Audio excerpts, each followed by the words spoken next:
sekalian di event webinar kita kali ini. Topik pagi ini sangat menarik ya, yaitu kita berbicara tentang robotic process automation, di mana solusi RPA ini sebenarnya sudah ada cukup lama sejak tahun 2000 dan UiPath sendiri launch produk pertamanya itu di sekitar 2012 ya dengan nama desktop robotic, berarti sudah sekitar 8 tahun. Jadi produk ini sudah sangat mature sekali. Dan di Indonesia ini kita populer terhadap RPA ini mungkin sekitar kurang lebih 3-4 tahun terakhir ini. Oke, kalau kita berbicara tentang tren IT saat ini, di mana kondisi saat ini adalah pandemik, ya, kita berbicara tentang new digital transformation, dan salah satu solusi adalah pasti automation gitu ya. Dan setiap perusahaan pasti memiliki inisiatif untuk melakukan inovasi di dalam internalnya sendiri agar bisa tetap bersaing di masa pandemik ini. Nah, selama pandemik ini kami juga banyak bertemu dengan pelanggan kami yang dimana bertanya tentang apakah ada solusi yang bisa membantu mereka untuk meningkatkan daya saing dan efisiensi perusahaan dalam situasi seperti ini.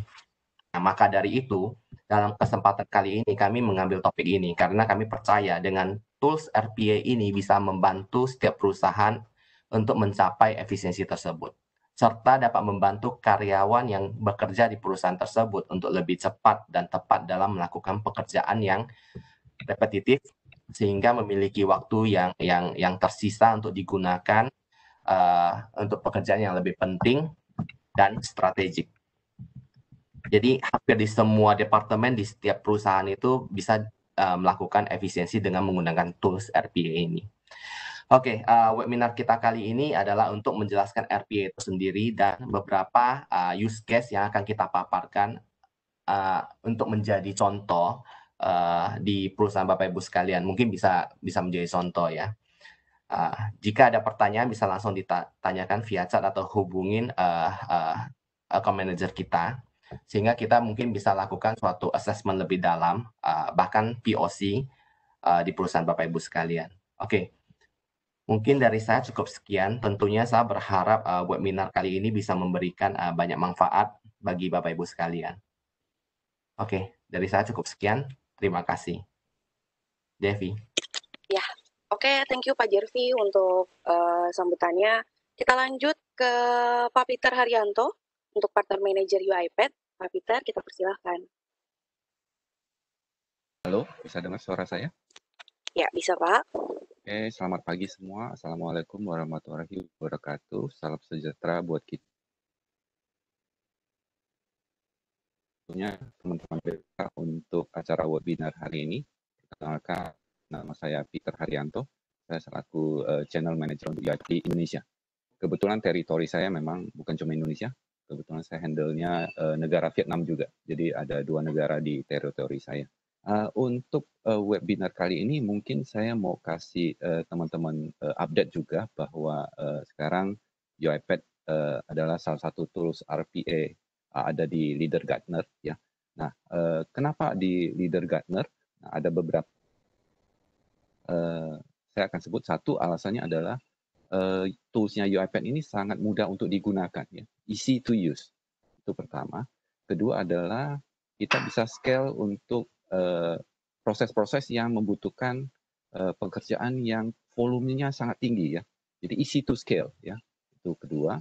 Ketiga adalah nanti teman-teman dari BRK akan mengupdate untuk solusi RPA ke arah hyper automation. Nah, apa itu hyper automation? Nah, hyper automation adalah sebenarnya istilah yang dikeluarkan oleh Gartner akhir tahun lalu ya. Kenapa hyper automation? Karena kita sekarang banyak sekali akan melihat teknologi-teknologi baru seperti AI, machine learning, kemudian ada long running workflow ya. Ini akan sangat berkolaborasi dengan RPA ya. Jadi istilahnya RPA ini sebagai mata, tangan dan kaki manusia ya. Nah, AI ini sebagai otaknya manusia ya. Jadi nanti ke depan teman-teman akan dibantu oleh yang namanya robot ya untuk bekerja dengan manusia ya tentunya untuk mempercepat proses pekerjaan kita, mempermudah kita dan meningkatkan ujungnya adalah untuk meningkatkan productivity. Sebagai info, UiPath di Indonesia saya baru join 1 tahun 8 bulan kurang lebih ya. Tapi dalam 1 tahun 8 bulan ini perkembangan RPA di Indonesia ini sangat pesat sekali ya. Khusus untuk UiPath kita sudah ada sekitar 80-an customer di Indonesia ya. Dari bank, kemudian dari manufacturing, dari hospital sampai ke klinik pun udah ada yang pakai UiPath ya. Jadi memang untuk tools ini sangat mudah digunakan ya. Kemudian harganya sangat kompetitif ya. Kalau teman-teman nanti pengen tahu lebih detail, bisa kontak ke tim salesnya BRK. Dan hari ini memang kita untuk kasih gambaran ke teman-teman apa sih UiPath itu, gimana cara kerjanya sih, dan use case aja. Jadi Pak Jarvi bilang bisa kita implementasikan RPA ini hampir ke semua divisi ya. Mau di HR, finance, accounting, marketing, sampai ke sales dan operation. Ya. Oke, mungkin itu saja dari saya. Terima kasih. Saya kembali ke Bu Devi. Ya, terima kasih Pak Peter. Kita akan langsung lanjut nih ke acara sharing teknologi dan hyper automation bersama Pak Niko Ardiansyah Putra. Kepada Pak Niko, kami persilahkan. Oh iya, untuk satu lagi, untuk Bapak Ibu sekalian dan teman-teman semua yang kalau ada mau bertanya bisa langsung raise hand ataupun kita ada kolom Q&A, jadi bisa diketik aja pertanyaannya, nanti kita bantu jawab bersama para panelis. Terima kasih. Untuk Pak Niko, sudah bisa dimulai?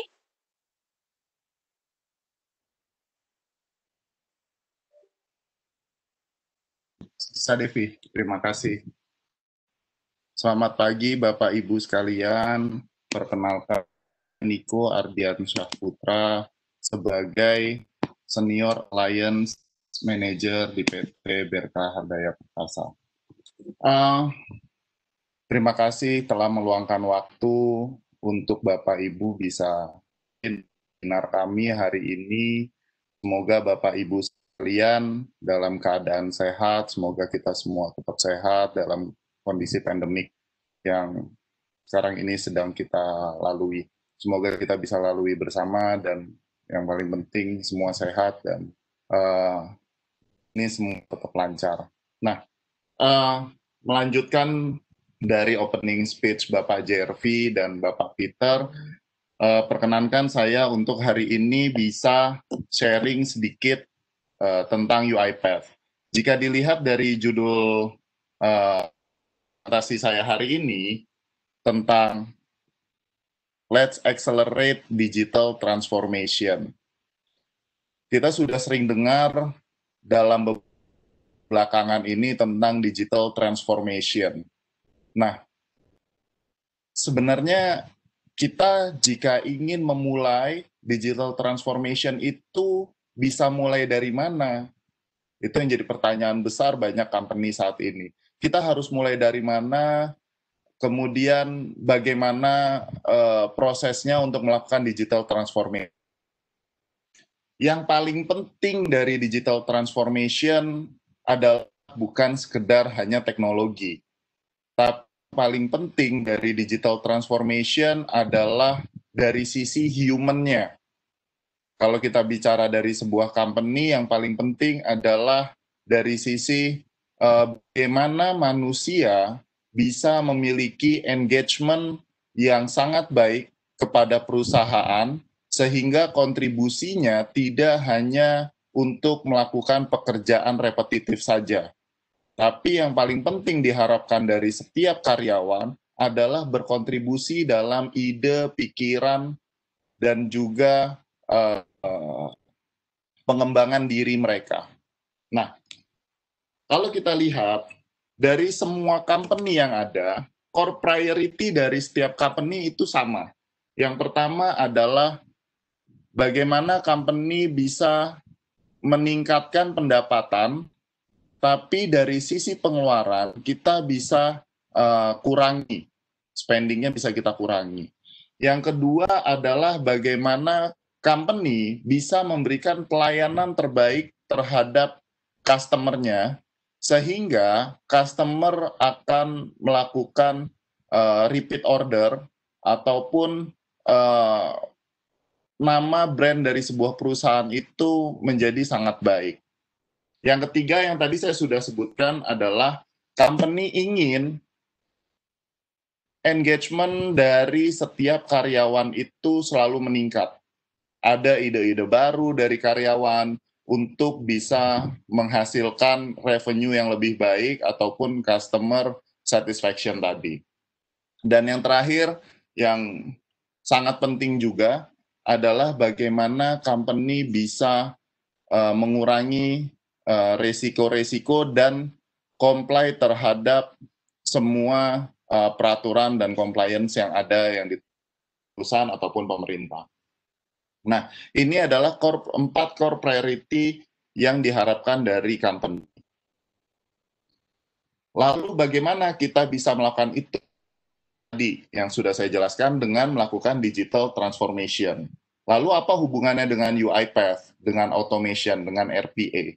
Ternyata 93% berdasarkan survei, 93% bagi setiap organisasi yang melakukan otomatisasi itu adalah langkah awal yang sangat baik untuk melakukan digital transformation.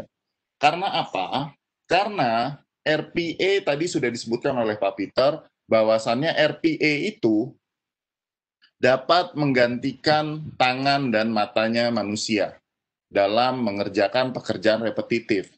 Sehingga karyawan bisa memiliki waktu luang di jam kerjanya untuk memberikan ide-ide ataupun sebuah masukan bagi company ataupun meningkatkan kualitas dirinya karyawan sendiri. Karena kita sama-sama tahu bahwasannya teknologi berkembangnya sangat pesat. Contoh misalkan sekarang dalam kondisi pandemik ini yang sangat kita rasakan, bisnis bioskop harus tutup. Tapi ternyata dari bisnis entertainment itu tetap ada beberapa company yang tetap mendulang keuntungan. Contoh kita sebutkan, kita sama-sama tahu ada Netflix. Ketika Netflix ini hadir, ini sangat membantu bagi kita yang ada di rumah, terkendala dengan masalah pandemik, PSBB, akhirnya bisa nonton film walaupun tidak harus ke bioskop. Nah, itu adalah dari kemajuan teknologi. Yang lain lagi, contohnya misalkan transportasi. Kita sama-sama tahu bahwasannya mungkin 5 tahun lalu, 7 tahun lalu, ojek online itu belum terkenal sekarang. Tapi ternyata ojek online itu bisa menggantikan dari ojek-ojek konvensional atau taksi online juga menggantikan taksi-taksi konvensional. Nah, dari sana kita bisa lihat bahwasan teknologi berkembang cepat. Nah, human sebagai manusia harus bisa selalu mengembangkan diri kita sehingga company bisa tetap maju. Nah, itulah dibutuhkannya waktu luang karyawan untuk bisa melakukan pekerjaan-pekerjaan yang lebih inovasi tadi, lebih inovatif tadi. Nah, apa saja sih yang bisa dilakukan oleh robot?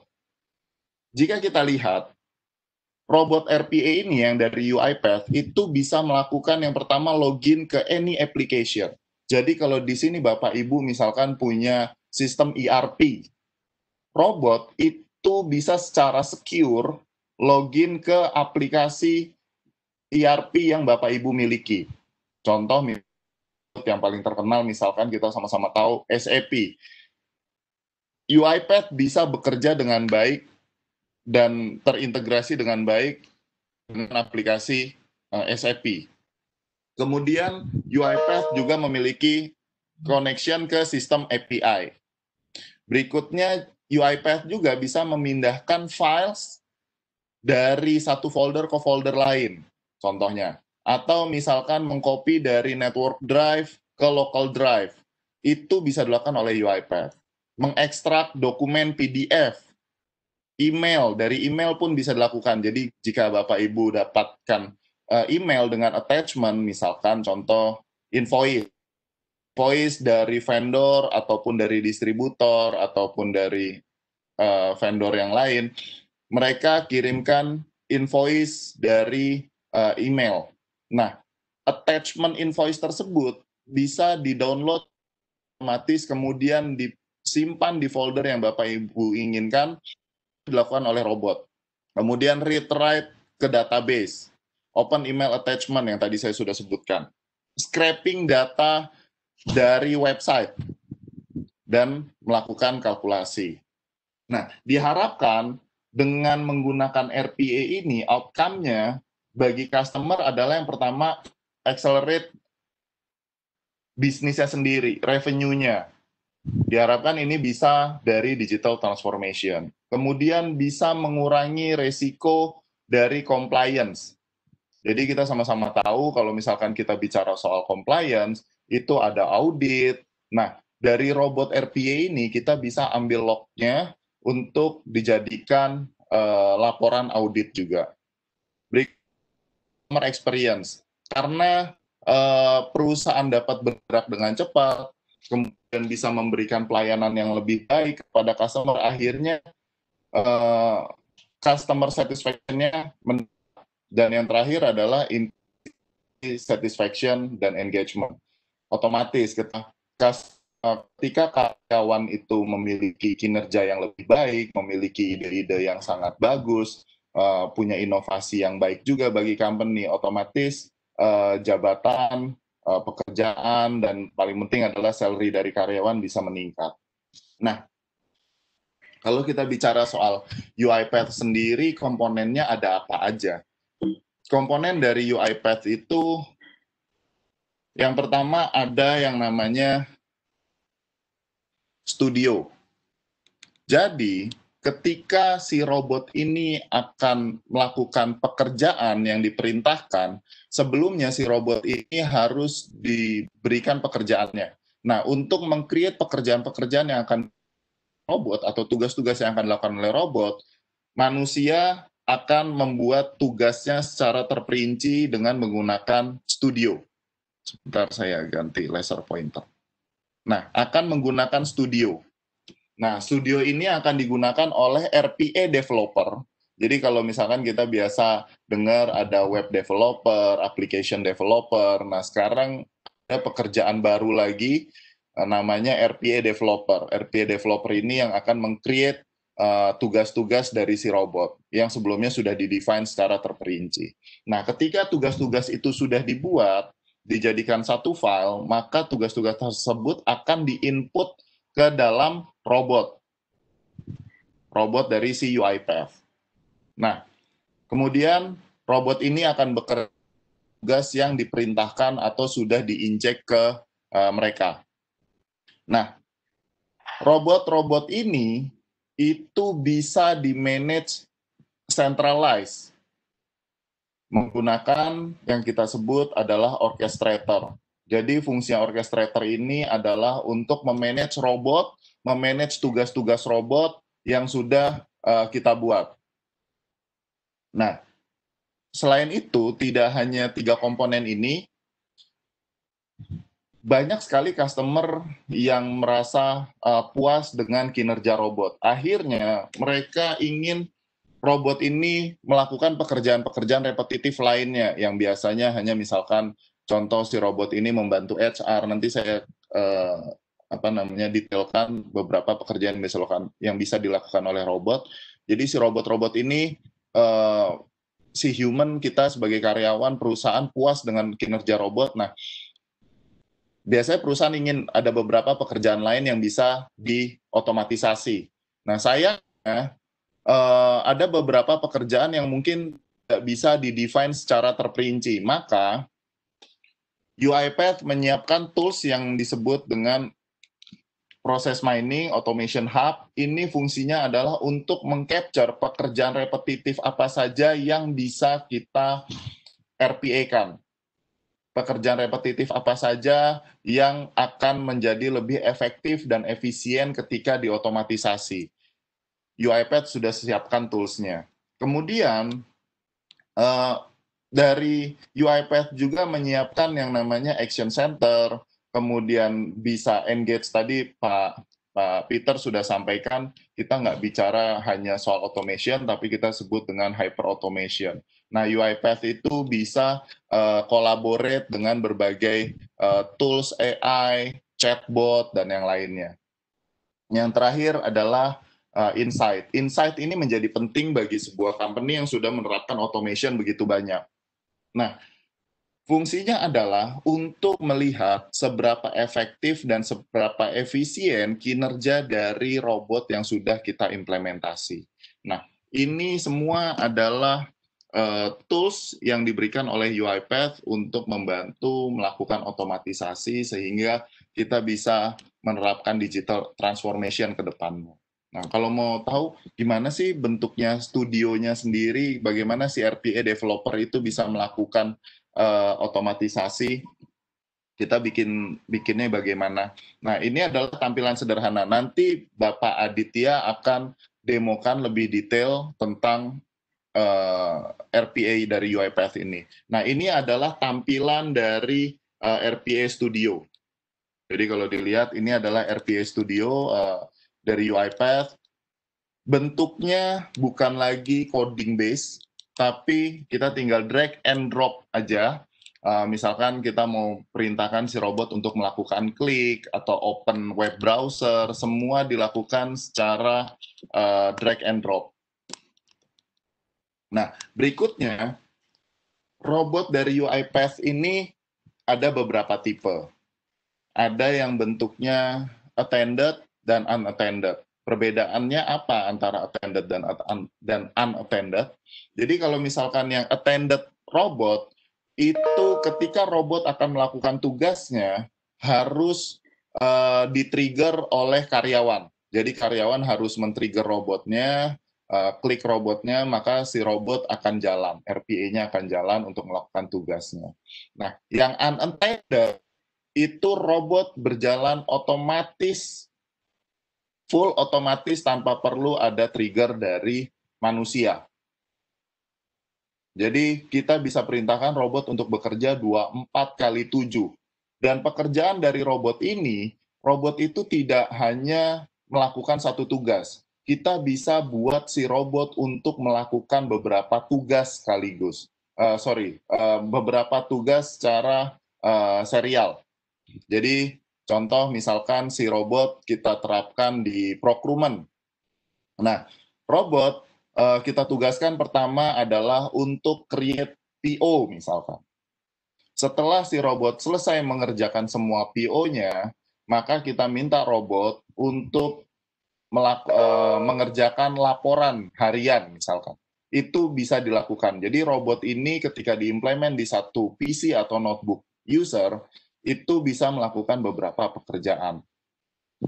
Nah, di satu company apakah hanya bisa menggunakan satu tipe robot, attended atau unattended? Tidak.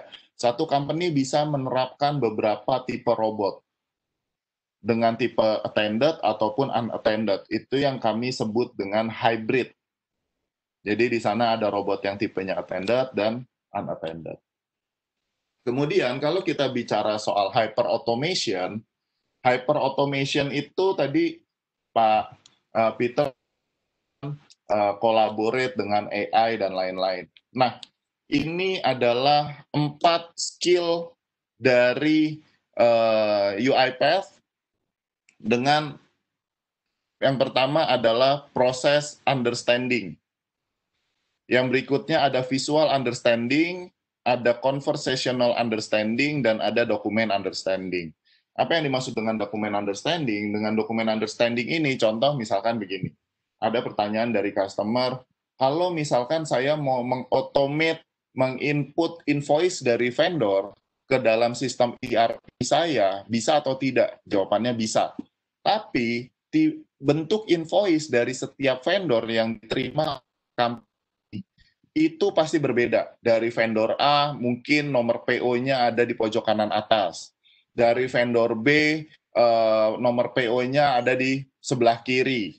Kemudian total invoice-nya juga penempatannya berbeda. Nah, dengan dokumen understanding, kita bisa melakukan train kepada robot sehingga robot bisa tahu di mana nomor PO-nya, nomor invoice-nya, total invoice-nya, total nilai invoice-nya itu bisa dilakukan oleh robot dengan dokumen understanding.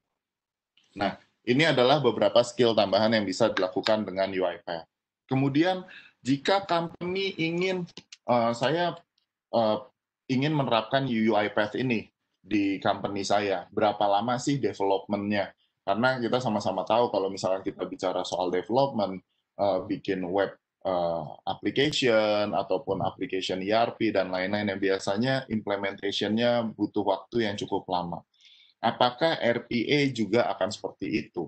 Karena kita sama-sama tahu bahwasannya ketika kita tahu ada satu pekerjaan yang pekerjaannya itu bisa kita automate, kita ingin segera bisa dibuat automation-nya dan kita lalu berapa lama sih dari mulai inisiasi awal, dari preparation sampai nanti implementation.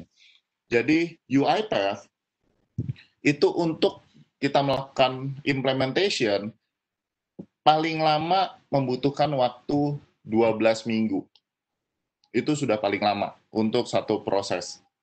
Nah, kita bisa lihat dari minggu pertama kita melakukan preparation, di minggu kedua sampai minggu ketiga kita mulai desain, training and process, di minggu ketiga sampai minggu ke-10 kita develop, build, and test si robot, tugas-tugas yang tadi sudah kita buat, itu kita testing, dan yang terakhir di 7 sampai 12 minggu kita lakukan production, development, dan akhirnya go live. Nah, ini adalah masa waktu untuk kita bisa implementasi RPA. Nah, UiPath juga tidak hanya sekedar implementasi RPA aja, tapi UiPath juga memberikan services, training, support, dan juga ada joint bot development. Nah, sekarang kita bisa terapkan robot RPA dari UiPath ini di mana aja. Ini baru beberapa, Pak. Bapak Ibu, ini baru beberapa, ada di finance, supply chain, IT, HR, customer service, ini baru beberapa. Nah, saya akan kasih beberapa use case, nanti Pak Adit bisa jelaskan lebih detail. Contohnya seperti ini, di salah satu customer kami itu, mereka punya tim HR recruitment. Nah, salah satu kendala dari HR recruitment adalah ketika mereka buka lowongan kerja di contoh saya sebut JobStreet atau JobsDB, mereka butuh waktu yang cukup lama untuk memilah para calon karyawan. Para pelamar ini kan sudah submit di JobStreet, JobsDB. Nah, mereka harus pilih yang mana yang sesuai dengan kriteria yang diminta oleh company. Karena kita sama-sama tahu walaupun ada beberapa poin yang tidak masuk kriteria, si calon karyawan, si pelamar ini tetap submit gitu. Nah, itu harus dipilah. Nah, kita bisa terapkan dengan UiPath, dengan robot dengan RPA ini untuk memilah karyawan mana yang kompetensinya meet dengan kriteria dari company. Itu bisa dilakukan. Mulai dari scraping datanya dari JobStreet atau JobsDB, di-download ke lokal, kemudian di filter di Excel, itu bisa dilakukan oleh robot. Kemudian ada lagi kalau kita bicara HR, ada customer kami yang sistem HR-nya dengan sistem absensinya itu di dua aplikasi yang berbeda. Sehingga ketika ada karyawan baru atau perubahan karyawan, itu harus di-input di sistem HR mereka, kemudian mereka harus input lagi manual di sistem absensi mereka karena beda aplikasi. Nah, itu bisa dijembatani juga dengan UiPath, dengan RPA, sehingga ketika mulai input ke sistem HR mereka sampai nanti masuk ke absensi, itu semua dilakukan oleh robot. Nah, salah satu yang paling menarik, kemarin saya dari customer, tadi kita sudah bicara soal digital transformation. Salah satu digital transformation yang paling berasa di manufacturing adalah, ini customer kami adalah manufacturing. Nah, mereka itu biasanya untuk menjual barang hasil produksi mereka harus masukkan produk dari production ke distribusi. ke distributor, dari distributor lempar lagi ke reseller, reseller baru lakukan penjualan. Nah, mereka mau lebih cepat. Akhirnya mereka punya account di marketplace. Saya sebut misalkan contoh kayak Tokopedia, kemudian Shopee misalkan, ataupun Bukalapak. Nah, akhirnya mereka buat account di sana dan mereka langsung jualan retail langsung. Nah, apa yang terjadi? Yang terjadi adalah perubahan bisnis proses. Yang tadinya misalkan kalau misalkan kita kirim ke distributor, kita distribusikan ke distributor, itu pengiriman barangnya bisa beberapa dus gitu ya, sampai ribuan langsung diorder oleh si distributor. Itu lebih mudah untuk mereka input. Sekarang untuk pembelian satu barang mereka itu akhirnya mereka harus input karena langsung retail langsung ke pelanggan. Akhirnya mereka harus input satu-satu. Belum lagi integrate dengan sistem finance-nya mereka, sistem ERP-nya mereka, belum lagi berubah ke sistem pergudangannya mereka, belum lagi berubah ke sistem banknya mereka, kemudian mereka harus rekonsiliasi lagi antara dari si marketplace dengan bank report-nya. Nah, itu semua bisa di-automate dengan UiPath. Dan banyak hal-hal lainnya. Contoh kalau misalkan kita lihat di sini ada di IT gitu ya. IT dengan HR biasanya kalau ada karyawan baru masuk, biasanya HR akan kirim email ke tim IT, kemudian minta tim IT create usernya, create emailnya, kemudian create di user di application. Nah, itu harus dilakukan oleh manual oleh IT. Nah, kita bisa automate dengan cara dari HR ketika kirim email ke IT, ketika email masuk, maka langsung secara otomatis dikerjakan oleh robot. Itu bisa dilakukan. Nah, ini deep dive-nya, contoh use case di finance. Ada di accounting, ada di AP, di AR, payroll. Nah, biasanya kita lakukan ada yang namanya bank reconcile, terus kemudian report-report finance kita buat di satu dashboard. Ada pengalaman di salah satu customer kami, itu mereka ketika harus create report bulanan, itu mereka harus ambil dari beberapa sistem, kemudian di-posting di SharePoint. Biasanya mereka butuh waktu 4-5 hari kerja. Ketika dilakukan otomatisasi dengan UiPath, itu hanya membutuhkan waktu kerja hanya 3 jam.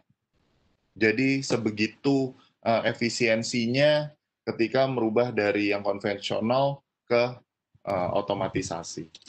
Nah, dari UiPath sendiri tidak hanya memberikan produknya saja, tapi UiPath juga sudah menyediakan tim akademinya untuk training, kemudian certification. UiPath juga memiliki banyak partner teknologi. UiPath punya forum, community, ada marketplace-nya juga. Jadi kalau misalkan customer ingin lihat contoh-contoh use case yang sudah pernah dibuat, itu bisa di-download dari marketplace-nya UiPath. Dan yang terakhir ada Global Business Partner. Nah, kalau kita bisa lihat partner teknologinya UiPath, ini adalah partner teknologinya UiPath. Ada AWS, Google Cloud, IBM, Microsoft, Oracle, SAP, Salesforce. Bahkan kalau kita mau lihat, nggak cuma di vendor-vendor besar seperti ini, bahkan sampai vendor security, partner alliance dari security, itu UiPath juga ada, mulai dari CyberArk, kemudian di BPM juga sekian banyak partnernya si UiPath. Nah, kalau kita bicara UiPath sendiri, tadi Pak Peter sudah sampaikan, ini di Gartner 2019. Sebenarnya yang Juli itu sudah keluar juga, Juli 2020, tapi saya belum edit. Juli 2020, UiPath ada di leader Magic Quadrant-nya Gartner. Kemudian dari Gartner sendiri, di Gartner sendiri, tren nomor 1 saat ini adalah hyper automation. Nah, hyper automation tadi sudah dijelaskan juga oleh Pak Peter.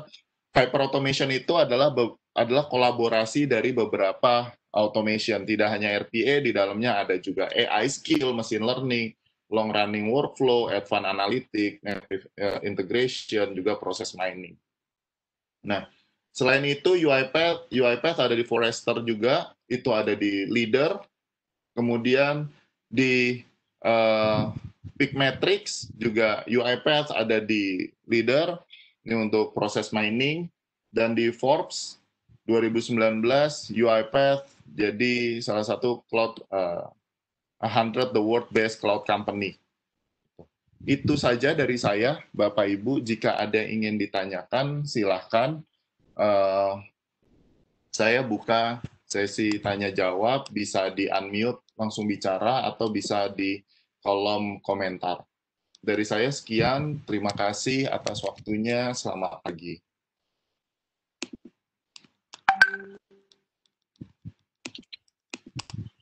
Ya, terima kasih Pak Niko untuk penyampaian materinya.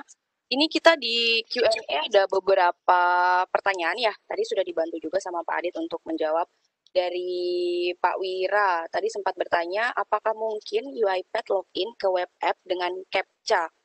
Nah, mungkin Pak Adit bisa langsung jelasin juga nih. Oke, iya. Selamat pagi teman-teman semua. Oke, Ya, pagi. ya.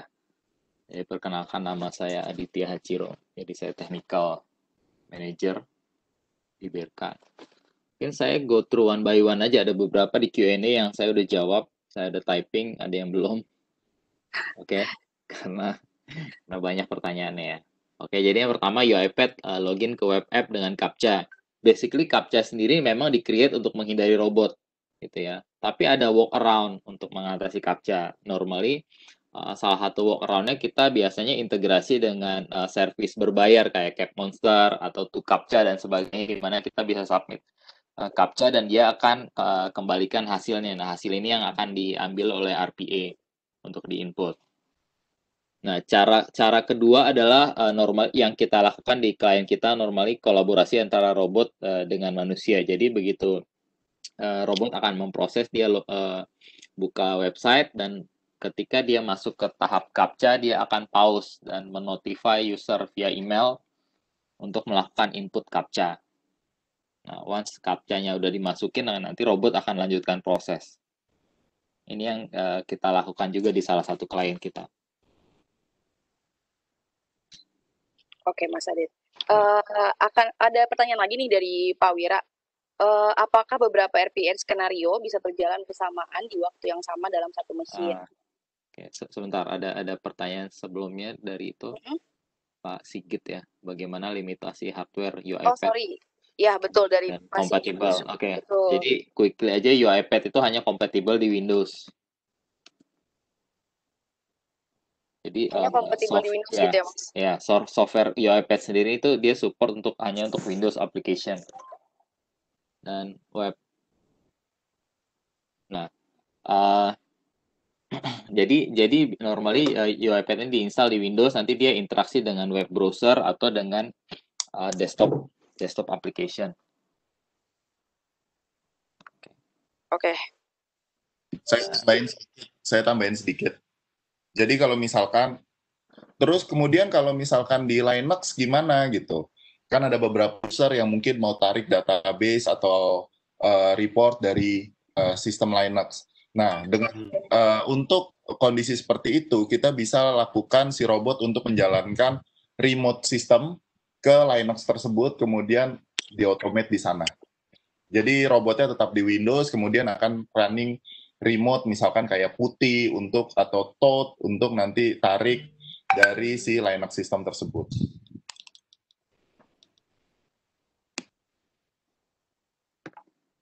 Silakan Pak Adit bisa. Ya. Oke, thank you Pak Niko. Terus ada dari Pak Wira. Pak Wira lagi, betul. Apakah ada beberapa skenario bisa berjalan bersamaan? Jadi intinya dalam satu robot itu dia hanya bisa menjalankan satu proses dalam satu waktu. Nah, jika ada dua proses, dia akan dilakukan secara sekuensial. Tapi normally robot itu jauh lebih cepat dari human. Artinya kalau human dia menyelesaikan satu pekerjaan, mungkin robot bisa menyelesaikan 3-4 pekerjaan gitu ya, dalam waktu yang sama. Jadi kalau butuh dua yang paralel, ada misalkan harus jalanin RPA di jam 9 gitu, 9 pagi. Nah, itu ada 2 job yang harus jalan bersama, berarti butuh 2 robot. Oke. Oke, thank you, Pak. Ada lagi dari Pak Budi Hartanto. Pertanyaannya, beda Studio, Studio X, dan Studio Pro itu apa ya? Oke. Saya udah tulis juga. Jadi gini, Studio X itu memang di-create oleh UiPath untuk orang-orang yang nggak punya background untuk coding, untuk IT. Jadi secara tampilan, secara apa namanya, secara activity jauh lebih mudah gitu. Nah, dia nggak di-extend untuk kita bisa melakukan coding lebih lanjut kayak masukin snippet code dan sebagainya. Oke. Kalau Studio dan Studio Pro itu untuk user-user yang mendevelop RPA, dia punya background untuk IT dan coding. Jadi secara capability lebih advance, kita bisa tambahkan code, kita bisa adding another package gitu ya. Di situ lebih advance. Nah, kalau kayak UiPath Studio Pro itu dia udah include untuk dengan test suite-nya untuk testing. Untuk mengautomate testing. Oke, Oke, ya. kita ada 2 pertanyaan lagi dari Pak Sidik.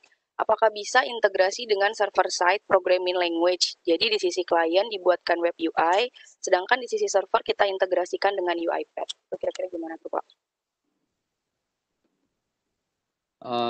Pak Sidik mungkin bisa dibantu maksud pertanyaannya. Jadi kalau integrasi server side ini yang dimaksud seperti apa di bayangannya? Pak Sidik bisa dibantu? Mungkin Pak Sidik bisa di-unmute mungkin.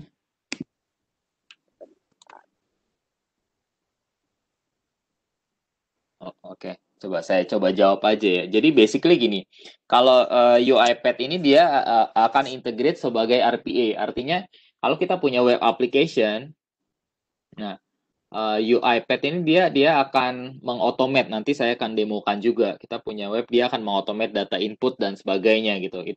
Itu integrasi yang dilakukan dengan UiPath. Jadi target application sudah jadi, UiPath nanti yang akan mengintegrasi, melakukan otomasi bisa ke website, ke web application, desktop application, atau even kalau kita mau panggil database gitu ya, itu bisa dilakukan.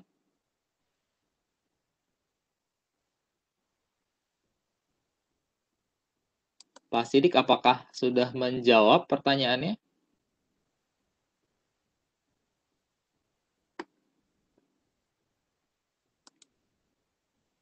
Oke, kita next Oke, aja kita ya. lanjut Ya, dulu. oke. Sebentar. Pertanyaan berikutnya, fitur dokumen understanding UiPath mampu mengenali.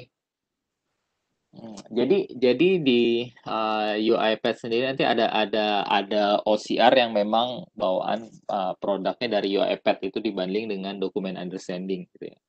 Jadi UiPath itu dia bisa integrate dengan, selain dia punya OCR, dia bisa integrate juga dengan OCR tools lain seperti ABBYY, atau kita punya partnership BRK dengan OCR tool sama Zapbot gitu ya. Nah, untuk fitur-fitur OCR yang mampu mengenali page tertentu dari suatu dokumen itu normally kita harus bawa OCR tools yang dia punya capability untuk machine learning, karena secara page dynamic gitu ya. Jadi contoh kalau kayak PO ada yang dari vendor tertentu dia 2 halaman, ada yang 3 halaman, ada yang cuma 1 halaman. Jadi total itu selalu di halaman akhir. Nah, dari UiPath bisa, OCR-nya UiPath bisa. Jadi itu diintegrate, atau kita bisa juga dengan mengandalkan OCR tools yang ada di market yang nanti kita integrate dengan UiPath.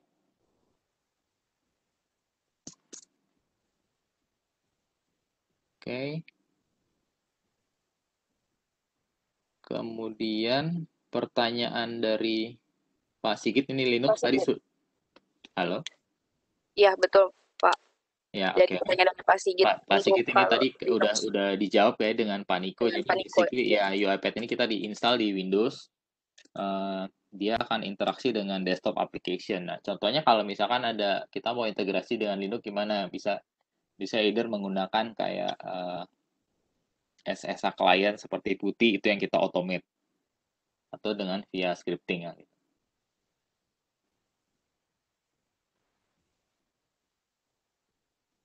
Nah, kita lanjut Ya, ke kemudian license scheme UiPath ini. Jadi license Saya bisa bantu, Dit. ya, oke nih, silakan. Jadi license skema UiPath ini untuk Pak Paulius saya bantu jawab ya Pak ya. Skema license UiPath ini bentuknya adalah subscription base. Jadi kalau kita kenal ada yang perpetual base, ada yang subscription base. Semua license UiPath ini adalah subscription base. Artinya license UiPath wajib untuk di-renew setiap tahunnya. Kemudian untuk license-nya itu berdasarkan yang paling dasar adalah studio dan robot. Di robot ini license-nya ada yang attended robot dan ada unattended robot. Kemudian license untuk si studionya itu dihitung berdasarkan berapa banyak RPA developer yang menggunakan studio tersebut, gitu. Kemudian ada lagi tadi yang paling dasar ada studio, ada robot, dan yang terakhir ada orchestrator. Nah, biasanya satu company itu satu orchestrator. Jadi dihitung aja satu license orchestrator untuk menghandle, memanage robot dan juga pekerjaan-pekerjaan dari si robot. Jadi seperti itu license-nya. Dihitung ada berapa banyak robot yang diimplement. Untuk robotnya sendiri dihitung berapa banyak robot yang diimplement di PC atau notebook user. Gitu. Jadi setiap satu robot yang diimplement dan melakukan pekerjaan itu dihitung satu license. Gitu. Mungkin mudah-mudahan menjawab Pak Paulius. ini ada satu lagi nih Pak dari Pak Nodi Herianto. Minimum requirement Windows dan hardware untuk bisa menjalankan UiPath seperti apa? Oh, udah ya Devi udah saya answer, itu ada di dokumentasinya. Oh iya. UiPath ya. Jadi minimum normal kita pakai Windows terus RAM 4 GB dengan core-nya di situ ada keterangannya sih. Oke, thank you Pak Adit. Nah, jadi basically untuk minimum requirement Windows dan hardware untuk menjalankan UiPath itu tidak perlu, bisa dikatakan tidak perlu PC atau notebook khusus, harus dengan high performance PC atau notebook juga. Jadi menggunakan PC atau notebook yang standar pun bisa dilakukan gitu.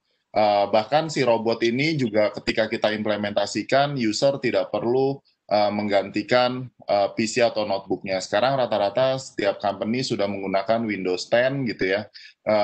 Si robot ini juga kompatibel dengan Windows 10. Dengan tadi sudah disampaikan dengan memori cukup 4 GB gitu ya. Core i3 itu pun sebenarnya sudah sangat cukup, sudah cukup gitu untuk kita bisa running si RPA dari UiPath ini.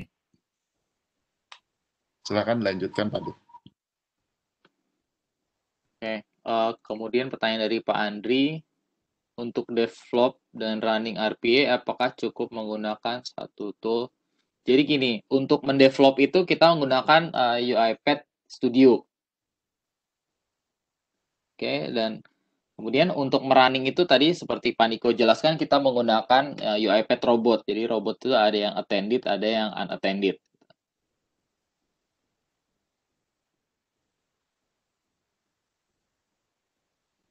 Oke. Kemudian dari Pak Arisoma, apakah RPA bisa diterapkan di supply chain? Ya, sangat bisa gitu ya. Yang pasti kita simply say, gampangnya kalau di supply chain itu pasti ada namanya, gampangnya itu data entry automation.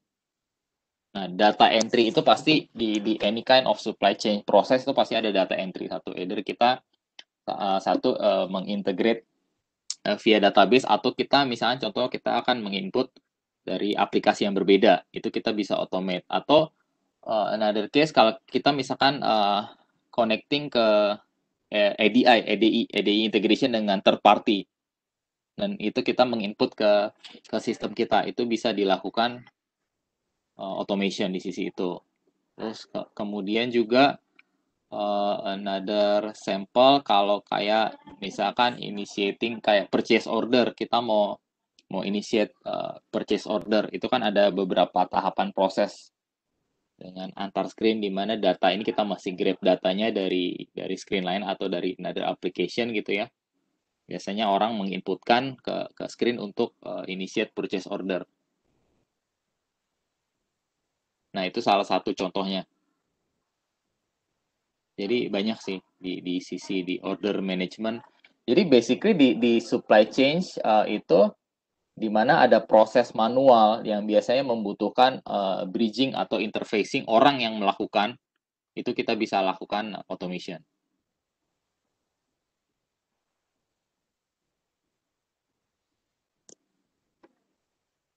Oke, pertanyaan berikutnya Dari Pak Budi. dari Pak Budi ya. Menyambung pertanyaan tentang robot yang berjalan bersamaan, disebutkan perlu 2 robot. 2 robot tersebut bisa dalam. Jadi satu mesin, satu komputer itu hanya satu robot, Pak. Ya basically gini, robot itu tadi sudah dijelaskan bahwa menggantikan mata dan tangan orang untuk melakukan action gitu ya, mouse atau mengetik. Ya normally kalau kita punya satu mesin, satu komputer juga kita keyboard itu kita nggak share gitu kan ya. Jadi robot pun sama basically, satu komputer, satu mesin, itu dia untuk satu robot.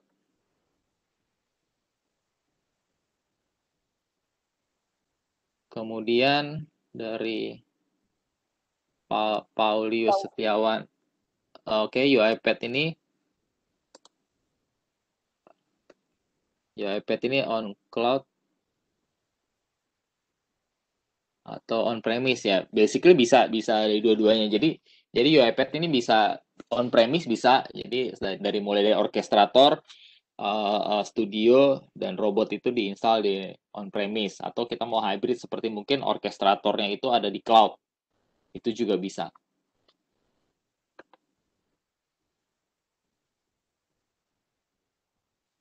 Oke, kemudian ada dari Pak Sidik ya. Fitur AI bisa mengenali format vendor invoice.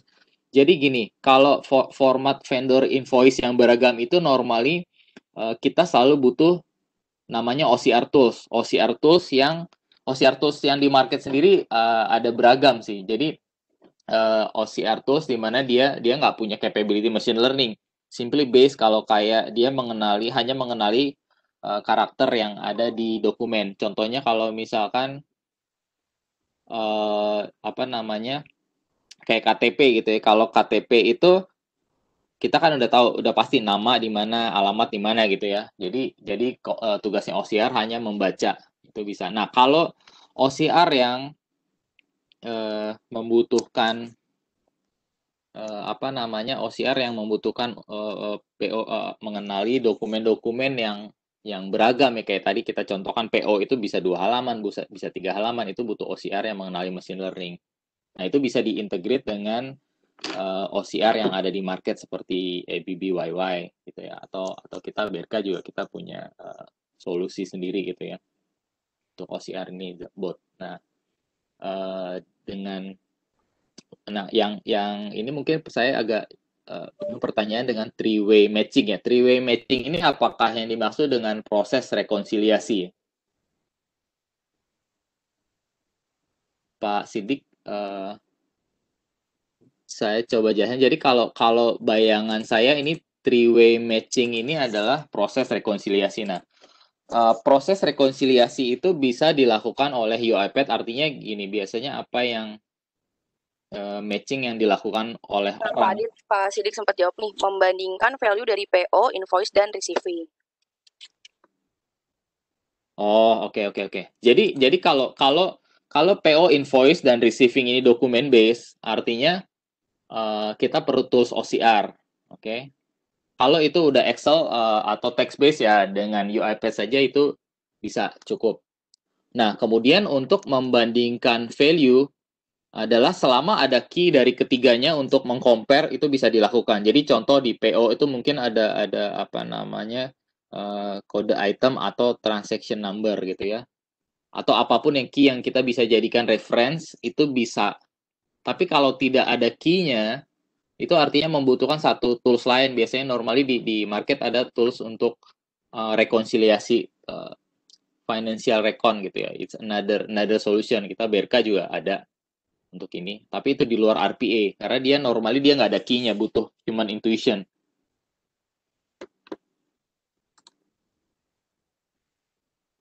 Oke, kemudian pertanyaan dari Pak Wira, apakah sudah pernah ada use case UiPath untuk proses pelaporan pajak? Oke, jadi salah satu klien kita di mining itu kita bantu mereka untuk mengautomate data input untuk PPh 23.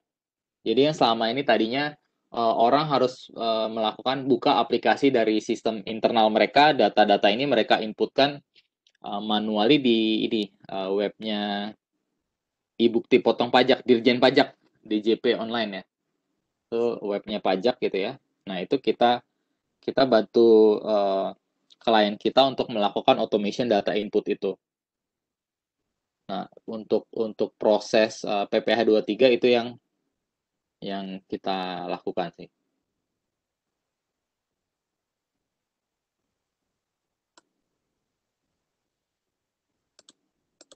Oke, pertanyaan Pak Paulius, UiPath melakukan proses dan task mining. Jadi di UiPath ada another tools untuk melakukan proses dan task mining. Basically ada agent yang diinstal di komputer kita gitu ya.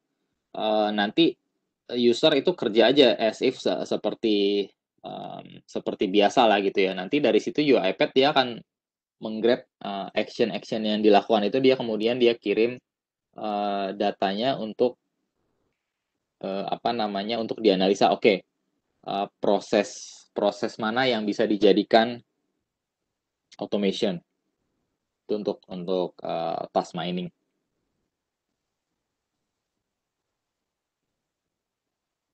Oke, saya rasa udah semua ya. Ya, udah Pak. Pertanyaan ya. Oke. Jadi saya lanjutkan mungkin dengan demo di sisi UiPath-nya ya.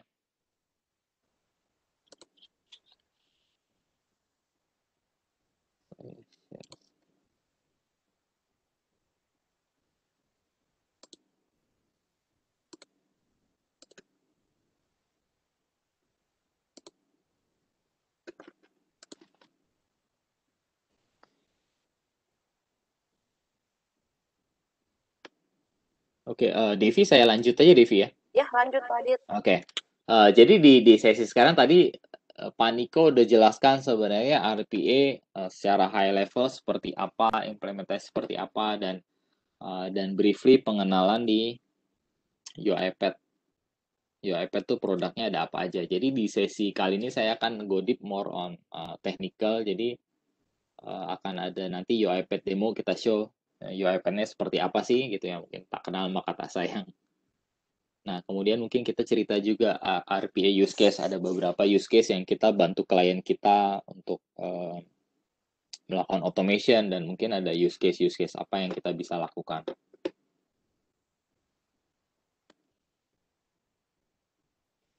Oke, basically kalau tadi mungkin udah disinggung juga, UiPath itu dia punya slogan a robot for every person.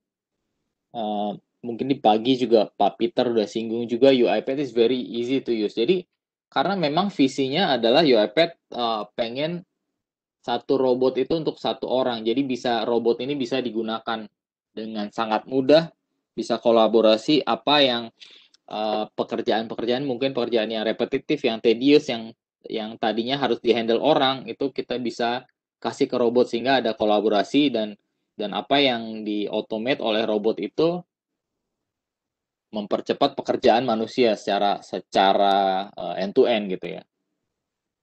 Jadi wholly collaboration, bukan untuk mereplace apa yang dilakukan orang, tapi untuk melakukan transformasi orang dalam melakukan pekerjaannya. Mungkin saya coba show. Oke. Nah, tadi Pak Niko udah sempat singgung. Ini screen saya kelihatan kan ya? Saya Kelihatan Pak Adit. Oke. Kelihatan Pak Adit. Ya, thank you.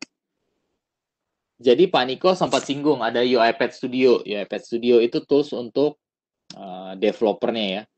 Nah, ini kalau lihat di sini ini semua everything drag and drop gitu ya. Kalau kenapa easy to use? Karena di UiPath ini kita udah ada predefined activity yang kita tinggal pakai, kita tinggal tarik. Contohnya misalkan kalau kita mau type in ke elemen tertentu, kita tinggal tarik aja. Nah, ada activity-activity yang udah tersedia. Ada 400-an plus, dimana kalau mungkin teman-teman IT familiar dengan RPA jauh sebelum eranya UiPath, orang kalau kita melakukan automation apa yang dilakukan, kita manually kita melakukan scripting. Ada scripting tools seperti Auto IT, Windows scripting dan sebagainya gitu. Jadi orang kenal automation udah jauh lebih lama. Nah, dengan adanya UiPath ini apa? Orang dipermudah. Jadi untuk mendevelop RPA itu kita tinggal pakai, mau klik, mau type, even kayak kita mau integrasi dengan Excel, ini udah ada gitu.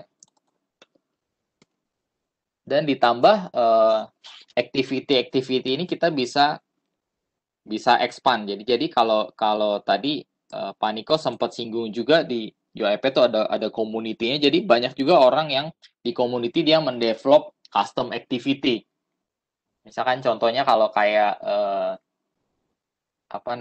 integrasi ke SharePoint gitu ya. Itu by default UiPath nggak ada. Nah, ada orang yang mendevelop, dia taruh di community sehingga kita tinggal pakai gitu ya. Nah, disitulah flexibility-nya UiPath dan easiness to use-nya. Nah, saya akan coba contohkan demo simple bagaimana RPA ini dia mengintegrasikan antara email dengan Excel dan kemudian kita melakukan data input.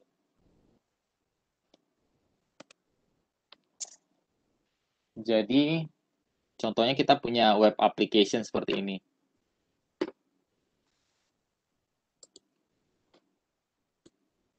Kita punya web application seperti ini dan kita punya ada orang kirim email gitu ya. Oke, tolong ini di input. Nah, saya contohkan. Kurang lebih ini ya, first name. Jadi, normally kalau yang orang lakukan, orang akan download atau buka attachment-nya, kemudian dia copy satu-satu. Ini masih manual nih ya. First name. Nah, ini saya masih manual, saya copy satu-satu ya. Biasanya mata orang kita perlu lihat, oh, ini di mana sih field-nya, address.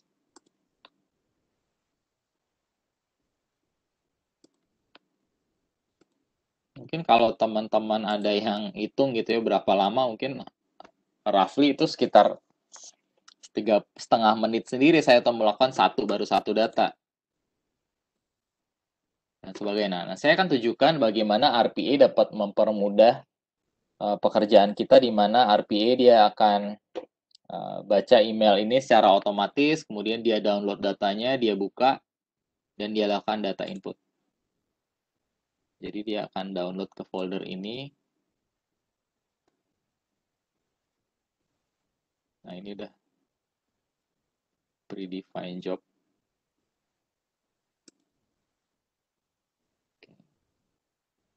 Nah, ini tampilannya ketika kita running via robot, di sebelah kirinya kita bisa lihat lognya. Jadi robot ini lagi ngapain sih prosesnya. Dia downloading email. Nah, ini mulai nih ya robotnya jalan ya, Pak Dit ya? Iya, Pak. Ini kita udah jalan, mail is found, dia download. Nah, dia buka nih Excel-nya di background tadi, kalau lihat sempat sekilas blinking. Nah, ini dia buka browser.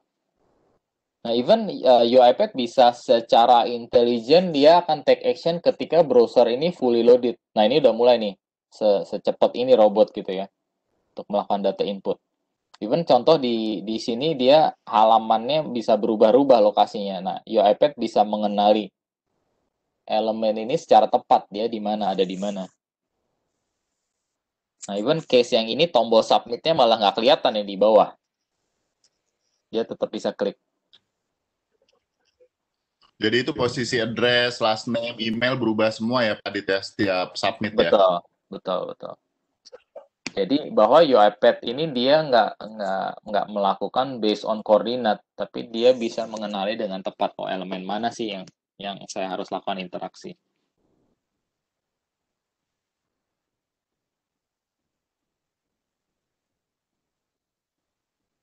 Nah, udah selesai. 10 data. Ya, closing browser. Nah, browsing. Nah, 10 data itu mulai dari download email, buka Excel, even dia filenya udah di clean up nih ya. Ini hanya butuh 1,5 menit.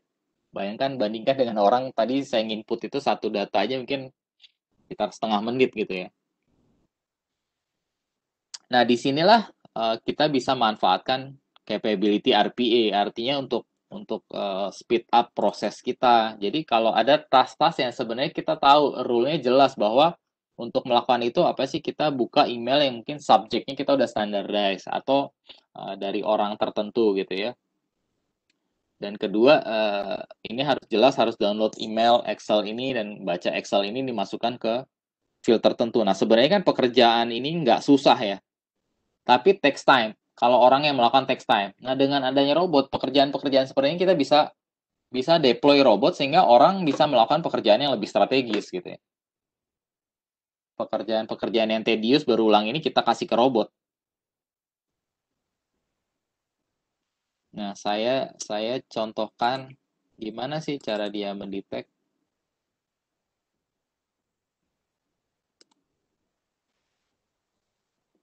Jadi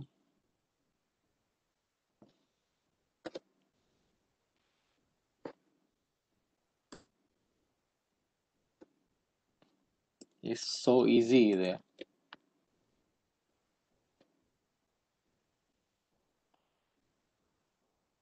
Akan type into, kita mau type first name.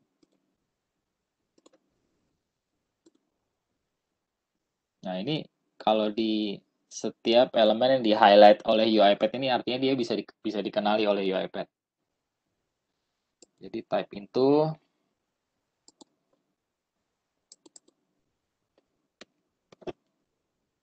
mau type.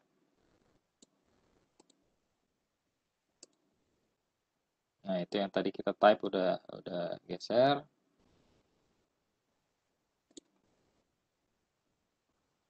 Robotnya jalan. Nah, segampang itu kita untuk melakukan automation. Jadi kalau kita punya web application, desktop application, UiPath bisa mengenali elemen ini dengan mudah dan kita bisa lakukan flow automation. Mungkin ada pertanyaan sampai sini.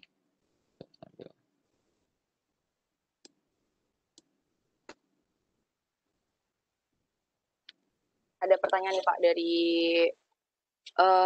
Pak Paulius Setiawan. Robotnya bisa menghitung dan memilih, Bisa kemudian kalau tadi Saya- memilih kan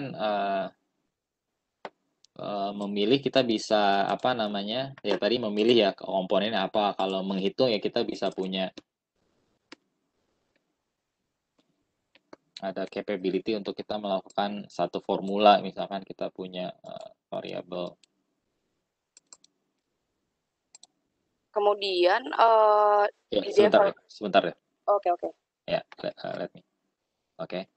Jadi di ini kalau kita misalkan punya variabel hitung gitu ya.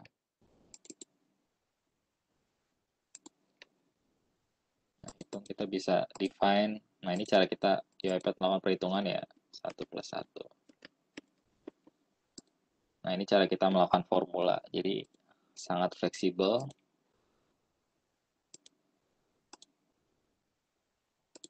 Nah, kalau kita udah selesai ini kita bisa publish. Jadi ada namanya di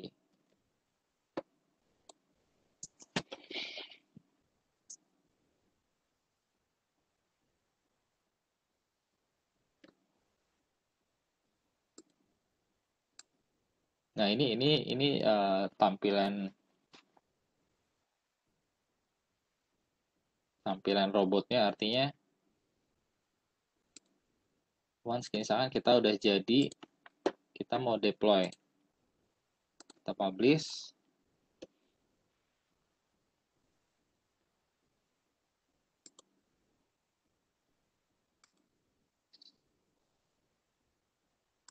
Oke.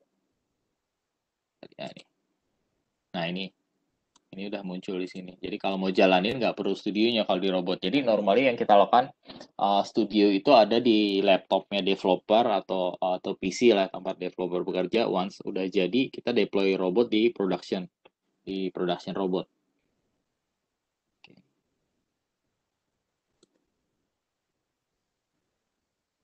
Oke, ini untuk download ini sudah dijawab juga ya, Pak Niko ya. Gimana bisa download? Oke, pada saat robot berjalan, apakah kita bisa melakukan aktivitas lain? Jadi, normally waktu kalau kita kayaknya misalkan kita buka browser, kita ada activity, mouse-nya masih ngegeser kemana, robot, kalau kita lakukan, ya misalkan kita lakukan activity lain, kita geser mouse-nya, otomatis RPA-nya akan terganggu gitu ya. Seperti itu. Nah, UiPath ini sedang mengembangkan fitur namanya in picture. In picture itu di mana dia seolah-olah buka session baru. Ada session baru, dia mungkin ada satu Windows kecil di sini, session baru terpisah. Jadi layar utamanya tetap kita bisa pakai. Nah, ini masih dalam beta, jadi belum di launching sebagai stable. Tapi kalau normally kalau kita punya kayak backend activity, contohnya kita punya interaksi database, kita nembak ke database secara langsung atau nembak ke datanya ke API terus tulis ke Excel, yang dimana activity tersebut di-automate tapi tidak perlu interaksi dengan screen. Nah, itu kalau yang seperti itu kita tetap bisa melakukan hal lain. Karena dia nggak ada interaksi screen, nggak perlu ada interaksi keyboard mouse.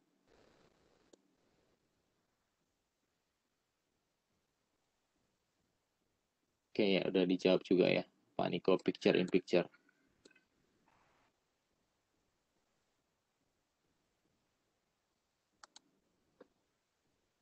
Oke. Ada pertanyaan juga dari Pak Arisoma. Apabila referensi web yang digunakan di RPA mengalami perubahan address atau perubahan bentuk web, maka otomatis RPA yang sudah di-define akan mengalami error. Bagaimana mencegah hal tersebut? Mungkin bisa dibantu jawab, Pak Adit. Oke. Jadi kalau hanya perubahan address, normally mungkin dia pindah dari DC di RC, tapi webnya sama. Itu yang kita best practice yang kita lakukan, kita biasanya kita parameter address ini kita parameter. Nah, jadi kalau ada perubahan address, mungkin pertama kali jalan dia nggak terdetect, kita bisa define error, jadi web page-nya nggak keload gitu ya.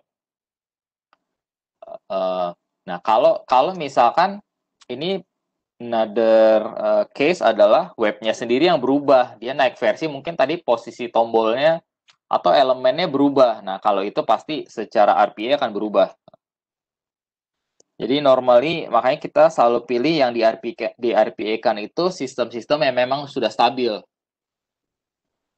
Jadi artinya ketika halaman website-nya berubah, kita perlu meredevelop bahasanya gitu ya Pak Adit ya? Iya, kurang lebih begitu. RPA-nya. Betul, betul.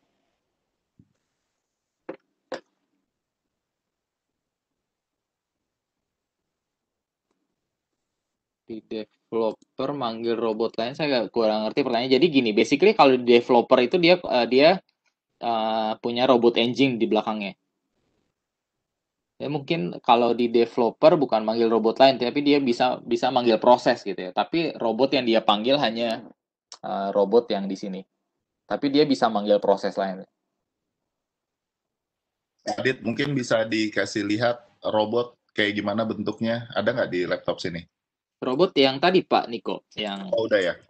Ya, saya show lagi ya. Nah, jadi kalau di laptopnya robot kita nggak punya studio. Nah, ini bentuknya seperti ini, robot nih. Jadi kita punya proses apa aja yang ada di robot itu, kalau kita mau running tinggal running start aja tanpa buka studio.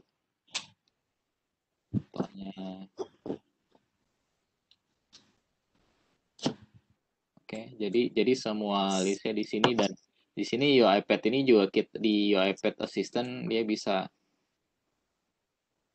add reminder. Misalkan saya mau jalan ini, remind dong yang ini tuh mesti jalan jam berapa. Nah, ini akan ada remindernya. Oh, sorry, ini jalanin proses lain. Nah, itu jadi simpelnya seperti itu. Jadi apapun yang kita define ada di sini dan dia bisa jalan, bisa stop. Kemudian di robot kita bisa set juga reminder. Oke. Nah, ini case kalau kita antara robot dan studio gitu ya. Normally ada satu lagi komponen yang mungkin saya belum show di sini adalah UiPath Orchestrator.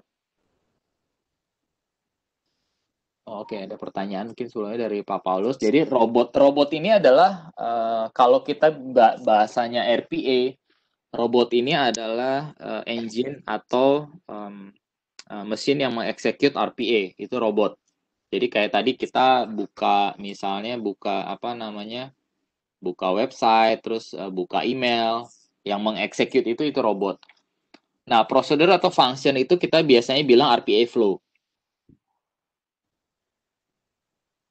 Jadi di dalam itu developer itu dia mendevelop RPA flow apa yang mau kita automate. Setelah jadi itu kita build package-nya tadi saya demokan, kita publish, kita lempar ke robot. Nah, robot yang menjalankan. Secara istilah seperti itu mungkin supaya kita nggak rancu.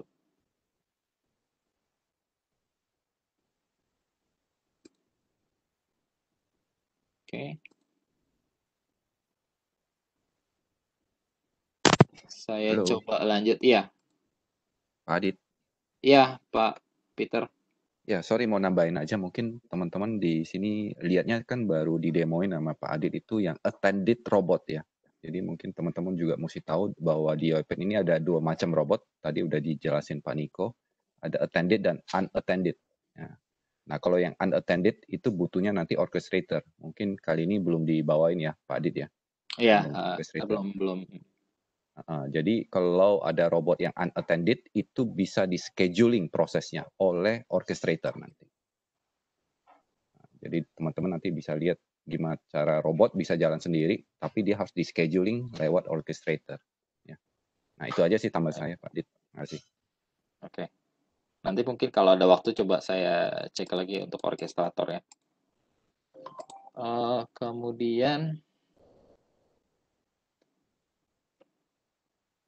Ada pertanyaan lagi nih Pak Adit iya, dari Pak Nanang ya. Sebentar saya ini dulu ya. Ini yang dari Pak Paulius, ini automate setelah isi form cuti update HR. Maksudnya gimana ya? Jadi gini, intinya kalau robot dia akan melakukan automate isi form cuti gitu ya. Form cuti. Jadi kalau misalkan kayak di BRK saya punya portal cuti gitu ya. Nah, saya automate aja oleh robot. Itu bisa. Jadi bentuknya kalau web application atau desktop application itu kita bisa automate. Nah, pertanyaan berikut dari Pak Nanang. Ariato, jadi pada saat robot kena virus bagaimana? Kalau kita bicara virus ini handlingnya udah di level OS, Pak. Jadi sebetulnya nggak ada dependensi ke robot. Robot akan berjalan baik selama OS-nya baik gitu ya. Kalau ada virus ya berarti mungkin mesti dihandle di OS-nya. Itu ranahnya tidak ada hubungannya dengan robot mungkin. Tapi memang kalau OS-nya kena virus dan robot itu mungkin bisa aja terganggu gitu. Secara behavior dia terganggu, possible. Karena basically robot itu sifatnya dia mengautomate apa yang dilakukan orang. Jadi kayak buka browser, dia kalau misalkan dia mau type in sesuatu gitu ya, mungkin ada virusnya yang mengganggu proses ini bisa jadi.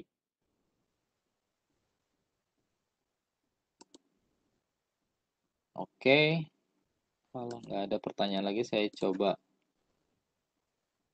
lanjut untuk demo berikutnya ya.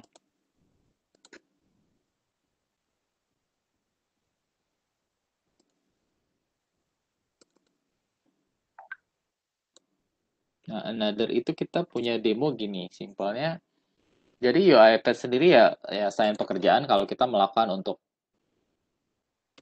web scraping, untuk hal yang personal, itu sangat mudah gitu ya. Sangat mudah. Jadi kalau misalkan kayak ke Tokopedia kita misalkan mau cari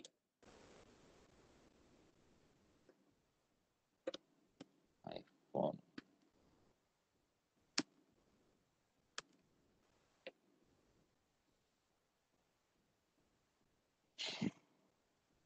Nah, keluarlah searching ini. Nah, kalau saya mau kumpulin, saya masukin di ekstrak ini, saya masukin di Excel satu-satu ya. Saya mesti copy satu-satu, buka Excel, copy ini harganya, URL-nya mana. Nah, saya kan tunjukkan bahwa UiPath sendiri sangat mudah untuk melakukan data ekstrak untuk sifatnya web-web yang dia mempunyai table struktur. Oke.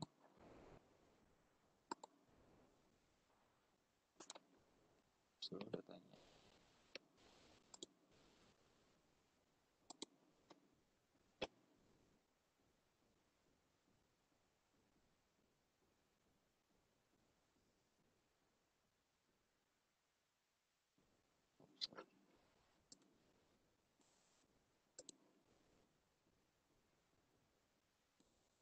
Coba jalankan.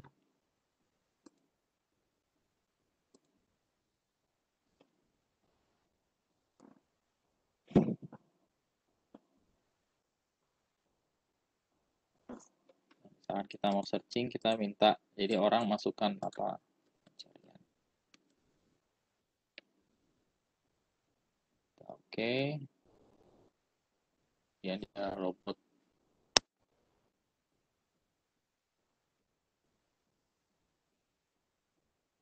Ke Tokopedia. Ini udah robot nih. Jadi si UiPath dia bisa nunggu semuanya ke-load dulu, baru dia akan proses. Dia search sesuai dengan keyword kita.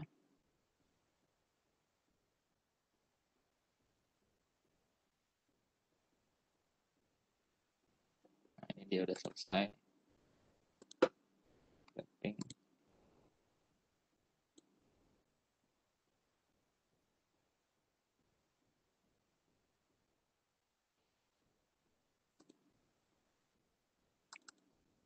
Nah, untuk mengekstrak ini sangat cepat ya, kayak tadi.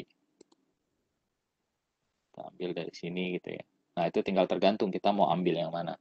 Jadi mau kayak web e-commerce atau misalkan gini, internal kita punya case di mana kita harus mendownload, meng-scraping data dari CRM kita. Internally CRM kita punya table data customer yang kita mesti ekstrak tabelnya. Nah, itu bisa dilakukan dengan mudah oleh UiPath. Contohnya saya 50 data. Jadi dia ekstrak URL-nya, dia ekstrak pricing-nya. Oke.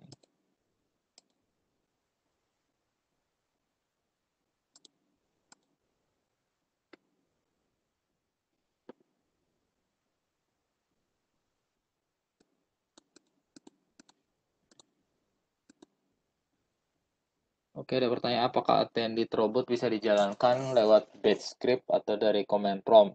Jadi kalau lihat di forum gitu ya, itu memang ada capability untuk menjalankan via command prompt. Robot ini dipanggil attended robot.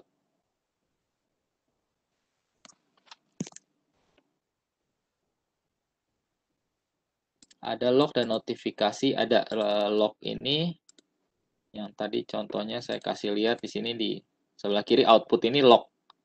Ini adalah log pada saat kita menjalankan. Jadi normally yang kita lakukan waktu kita mendevelop, kita akan put aja log ini di mana di setiap setelah proses mana kita tulis log, apa yang kita taruh log ini akan tertulis di lognya robot.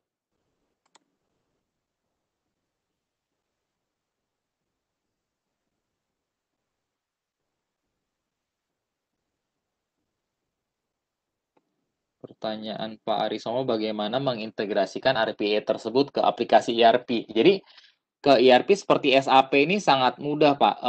Khususnya kalau UiPath ke SAP ini, UiPath sudah certified. Jadi kalau perlakuannya kayak misalkan web application atau desktop application yang selain SAP sih kita tahu no issue gitu ya. Nah, SAP itu membutuhkan handling khusus. Jadi kita pernah punya pengalaman juga customer dia implement menggunakan RPA brand lain gitu ya, bukan bukan brandnya UiPath. Nah, dia mencoba mengautomate SAP. Pada saat dia melakukan implementasi ini, banyak hal-hal yang nggak bisa dihandle oleh RPA tools tersebut. Jadi misalkan screen-nya udah terbuka, dia nggak immediately melakukan action gitu ya. Nah, dengan UiPath kita waktu itu kita bantu kita lakukan POC gitu dengan UiPath ya integrasi ini mudah. Nggak ada hal yang spesial, kita tetap normal aja. Kita misalkan kalau kita mau klik, kita lakukan pakai klik, type ya dan sebagainya gitu ya. Normal seperti ini gitu ya. Nah, untuk SAP, UiPath sendiri karena media memang udah certified, dia juga punya activity khusus untuk SAP.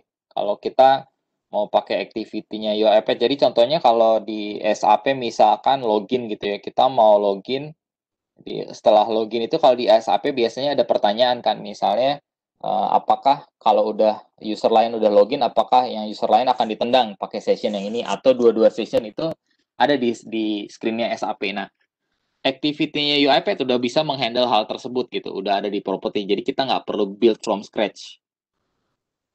Nah, di UiPath udah ada. Itu kita tinggal download manage package-nya aja, download untuk SAP dan kita bisa pakai.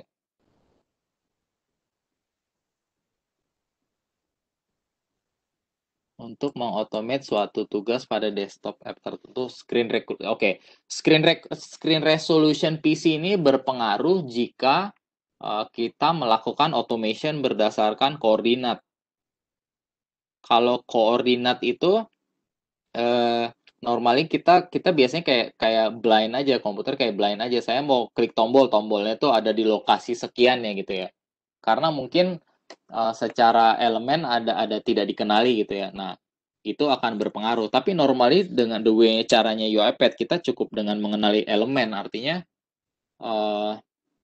mau posisinya di mana ataupun screen resolution-nya berubah, itu dia UiPath akan tetap melakukan action pada elemen tersebut. Tapi ideally kalau ditanya best practice-nya bagusnya screen resolution contohnya antara development dengan production yang kita samakan aja screen resolution, jangan di develop dengan screen resolution beda dan di production dengan beda gitu. Takutnya ada behavior yang berbeda.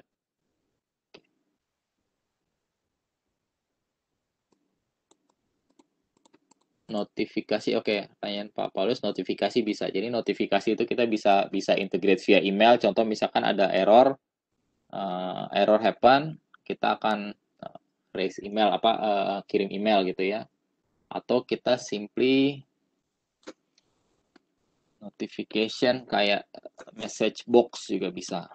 Alert message box. Ini jadi ada pop up message box.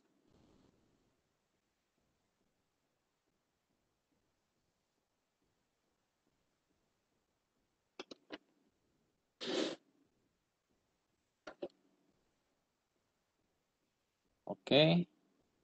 Saya lanjut lagi.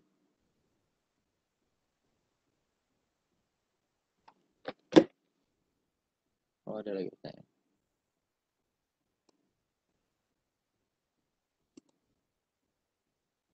Oke, jadi kalau untuk ini unstructured data, scan invoice gitu ya, itu kita akan membutuhkan another tools namanya OCR, Optical Character Recognition. Nah, jadi OCR itu nanti yang diintegrate oleh RPA. OCR ini tugasnya membaca dari dokumen PDF atau hard copy yang tadi multiple format gitu ya. Dibaca oleh OCR, nanti hasilnya dia jadi bentuk digital, bentuk Excel.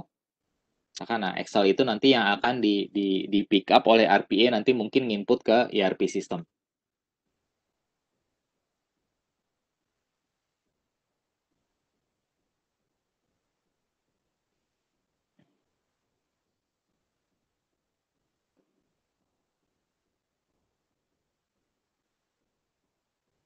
Oke. Itu saya lanjut lagi.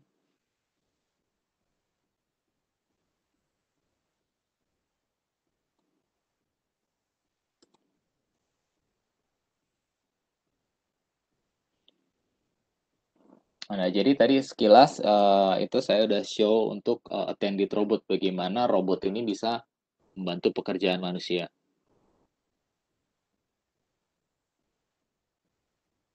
Nah, pertanyaan setelah lihat toolsnya, oke, RPA bisa melakukan hal ini, bisa mengautomate. Bagaimana sih kita bisa improve bisnis proses kita dengan adanya RPA ini? Bagaimana cara kita memanfaatkan capability RPA untuk mentransformasi bisnis kita, gitu ya.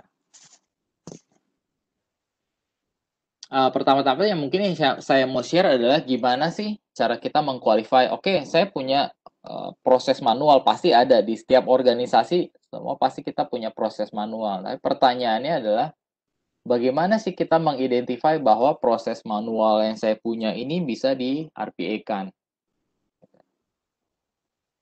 Nah, saya akan share sedikit kualifikasinya seperti apa. Satu, karena dia RPA ini bentuknya software. Nah, berarti data ini harus dalam berbentuk digital gitu ya. Dia kan bukan robot yang jalan-jalan ambil kertas, bukan. Jadi RPA UiPath ini ada di dalam laptop kita, dalam PC kita. Bentuk datanya pun digital yang harus bisa dijangkau oleh robot tersebut. Nah, sekarang pertanyaannya mungkin saya coba ulang lagi poin-poin yang tadi saya udah sampaikan. Gimana kalau saya punya invoice ini hard copy, paper? Nah, yang harus dilakukan adalah hard copy tersebut harus di-scan dan kita butuh satu tools lagi namanya OCR, di mana dengan bantuan OCR kita akan mentransformasikan dari tadi paper menjadi dalam bentuk data digital. Nah, data digital tersebut yang akan diambil oleh RPA untuk melakukan automation. Nah, next itu adalah rule based task. Artinya gini, karena ini memang robot ya. Artinya sifatnya kita manusia, kita ngajarin robot untuk melakukan automation apa yang sehari-hari kita kerjakan. Jadi otomatis secara rule itu harus udah jelas gitu ya, rule based task. Bahwa oke, ini ngambilnya filenya dari sini, buka Excel ini, terus kemudian input ke field yang ini gitu. Misalnya seperti itu. Nah, gimana sih, apa sih yang kadang nggak bisa dilakukan? Contohnya gini, dalam case kita punya klien waktu dia melakukan proses data input, selesai data input tuh ada selisih. Gitu ya, ini ada data selisih, ada amount selisih. Nah, yang dilakukan orang apa sih biasanya? Dia ngelihat selisih itu, terus dia compare lagi dengan transaksinya satu-satu. Dia punya human bisa tahu kan, oh ini transaksi ini selisihnya dari mana gitu ya. Nggak ada patternnya, tapi human bisa tahu mungkin nama transaksinya nih mirip atau referensi transaksinya bentuknya kayak gini nih gitu ya. Orang bisa menganalisa itu dari mana datangnya selisih. Nah, robot nggak bisa menganalisa sesuatu yang nggak punya pattern. Sehingga kalau ada hal-hal tersebut yang nggak berpattern, itu kita sarankan itu nggak di RPA-kan, nggak bisa di RPA-kan. Karena mungkin kalau orang kan kita bisa punya intuisi, oh ini bener nih, ini nggak. Robot nggak. Robot just blindly, dia akan melakukan apa yang udah kita pattern-kan.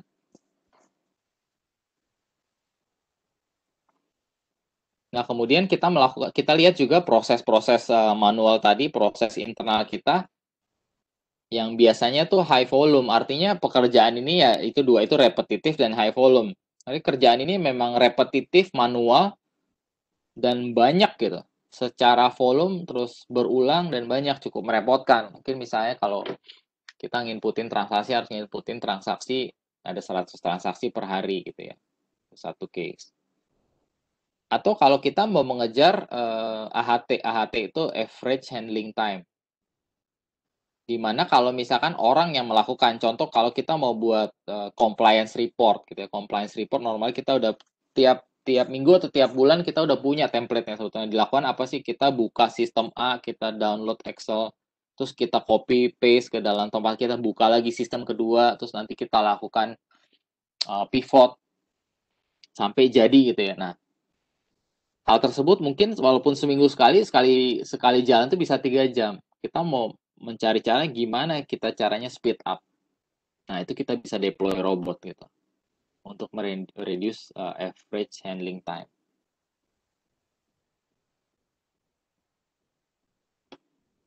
Nah, kemudian yang kita lihat lagi adalah proses-proses yang udah stabil dan standar. Karena seperti yang saya jelaskan, RPA ini dia dependensi dengan target application yang akan kita automate. Tadi mau web application, desktop application. Jadi kalau dalam web application ternyata kita develop RPA hari ini. Minggu depan udah mau go live gitu ya. Nah, sebelum go live ada perubahan, ternyata ada perubahan update software gitu ya. Dan kita tahu ini target aplikasi ini sering ada update gitu. Nah, waktu kita udah jadi RPA, softwarenya terupdate, kita harus ulang lagi prosesnya. Nah, kalau ada yang demikian, biasanya kita nggak pilih untuk RPA. Kita normally pilih target application yang memang udah cukup stabil. Artinya kalaupun ada perubahan yang mungkin tidak dalam waktu dekat regularly gitu ya. Dan kita lihat juga di dalam proses manual kita tuh ada manual intervention nggak gitu. Nah, contohnya gini, kita punya klien gitu, dia punya proses waktu saat orang onboarding, ada employee baru onboarding, dia punya website untuk masukin nama orang dan alamat dan sebagainya, dia orang ini akan ditempatkan di cabang mana gitu ya. Nah, kemudian dia punya aplikasi lain untuk mengenable fingerprint, absen fingerprint orang itu yang enable, dia mesti masukin data yang 70-80% sama dengan apa yang diinput di aplikasi pertama. Nah, selama ini ada orang yang melakukan menjembatani. Kenapa? Karena antara aplikasi A dan aplikasi B ini dia nggak ada API. Kalau kita orang IT tahu kita bisa mengautomate via API gitu ya. Once klik di aplikasi A, datanya transfer ke aplikasi B. Nah, ini nggak ada API-nya. Karena mungkin kendalanya untuk bangun API, dua aplikasi ini ownernya beda-beda, vendornya beda-beda, dan untuk duduk bareng, untuk mendefine mekanisme ini cukup sulit. Nah, sehingga tetap butuh orang gitu.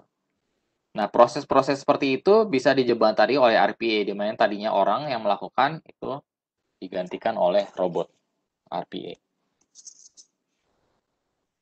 Dan kemudian juga yang terakhir yang nggak kalah pentingnya, waktu kita memilih proses mana yang akan di-RPA-kan, kita harus tahu bahwa proses yang kita pilih itu ada orang yang ngerti proses end-to-end-nya, secara end-to-end ngerti gitu. Dan kita juga harus punya orang yang bisa menerjemahkan dari proses manual tersebut menjadi RPA. Itu butuh skill resource, itu gapnya. Nah, disitulah peran BRK juga untuk menjembatani teman-teman. Mungkin dari kalau teman-teman tahu secara proses manual ini ngapain sih gitu ya, ini yang mau di-automate seperti apa, tapi mungkin teman-teman kesulitan untuk mendefine itu sebagai RPA, automation-nya seperti apa. Nah, disitulah mungkin peran BRK juga kita bisa bantu dari sisi menjembatani dari proses ini, gimana kita best practice-nya untuk meng-RPA-kan.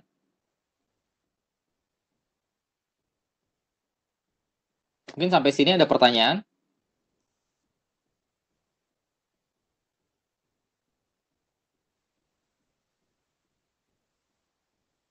Belum ya, Pak. Oke, saya lanjut ya. Oke. Iya.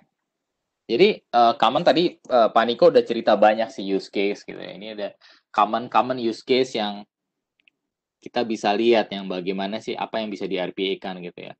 Normally kalau pengalaman kita di tiap organisasi itu use case atau pekerjaan manual itu paling banyak ranahnya di memang finance, accounting, procurement. Itu paling banyak ranah untuk pekerjaan manualnya, karena untuk proses sendiri sistemnya banyak dan dia harus gather dari beberapa sistem itu. Contoh kalau kayak yang paling common itu account payable gitu ya, invoice processing. Jadi kita dapat invoice dari vendor, terus kita mesti bayar account payable. Artinya baca invoice ini, terus ada orang inputin ke sistem kita satu-satu untuk kickstart the proses lah ya, proses pembayaran. Nah, sebenarnya sih tidak susah gitu ya. Artinya ada orang yang membaca, tapi pekerjaan ini terus berulang dan menyita waktu orang. Nah, ini bisa dilakukan RPA adalah dengan bantuan kayak tools seperti OCR. Itu tadi pembacaan PDF, pembacaan dokumen itu bisa di-automate dan RPA yang akan menghandle untuk proses data inputnya. Ini salah satu case-nya dengan account payable atau account receivable juga sama. Ini bedanya kalau account receivable kita mau men-generate invoice gitu ya, data kita udah dapat data dari vendor, oke. Mereka akan order ini kita akan udah lakukan, kita mau generate invoice. Nah, normalnya generate invoice kita baca dulu dengan yang original original ordernya, kemudian ada orang inputin ke sistem sampai jadi nih, klik jadi dalam bentuk invoice generation invoice. Kemudian apa yang dilakukan, invoice ini harus dikirim ke email recipientnya gitu ya. Nah, ini kan sebenarnya secara rule udah jelas. Tapi balik lagi prosesnya itu repetitif dan jelimet. Ada di sana ada error prone ya. Ada kemungkinan error kalau transaksinya makin banyak. Ini kita ada kecenderungan untuk melakukan salah input gitu misalnya. Nah, dengan adanya robot kita bisa jembatani proses ini, kita bisa lakukan oleh robot. Jadi sehingga mulai dari men-generate invoice sampai dia kirim email itu everything by robot. Sehingga orang yang tadinya dia habis waktu mungkin setengah hari sendiri tiap hari untuk melakukan ini, dia bisa melakukan hal lain. Oke, another case yang kita mau ceritain tuh ada bank statement reconciliation. Ini juga paling common. Bahwa kalau di bank statement jadi gini, kita dalam daily itu ada proses di mana meng-compare antara data yang ada di bank statement dengan sistem kita. Jadi manually kita download bank statement misalkan dari bank mana, terus kita compare transaction key-nya dengan di sistem kita. Jadi kalau misalkan udah ada, ya udah berarti ini udah sinkron. Tapi kalau belum ada nih, mungkin kan nemu selisih belum ada, kita mesti inputin kan. Nah, kalau ada key yang kita bisa identify antara bank statement dengan sistem kita, nah ini kita bisa deploy robot, untuk robot akan dia membaca bank statement ini secara otomatis, meng-compare key-nya, dan dia akan lakukan compare dengan sistem kita, dia search dengan sistem ERP kita gitu ya, atau sistem finance kita, dan dia akan cari. Nah, kalau belum ada, dia input otomatis. Itu use case yang very common kita bisa deploy untuk robot. Nah, another case ini kalau kita bicara juga di case di teman-teman, khususnya kalau manufacture ya, manufacture atau mungkin di rumah sakit gitu ya, untuk report automation. Jadi kita punya MIS report.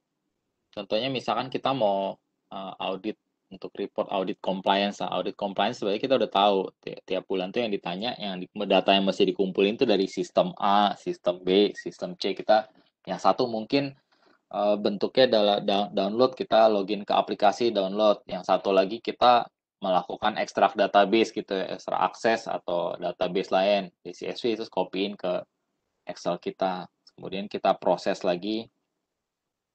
Nanti lakukan pivot lah, lakukan filter by date dan sebagainya. Itu step by step itu udah clear tiap bulan atau mungkin tiap minggu udah jelas gitu ya. Cuman karena kompleksitinya kita mesti login sistem sana sini, kumpulin data dari mana-mana. Nah, hal seperti itu kita bisa automate oleh robot. Karena by nature itu pekerjaannya udah pasti gitu ya.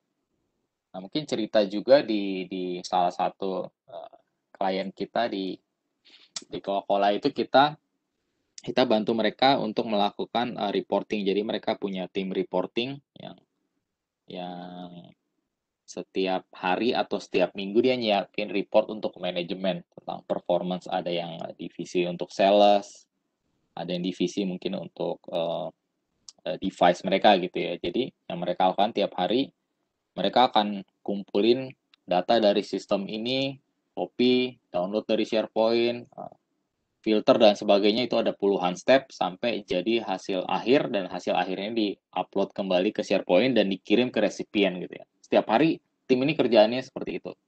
Dan itu cukup makan waktu, walaupun sebetulnya secara pekerjaan itu udah pasti stepnya, dan itu tim ini habis waktu untuk melakukan itu. Nah, itu kita bantu teman-teman kalau untuk melakukan reporting itu.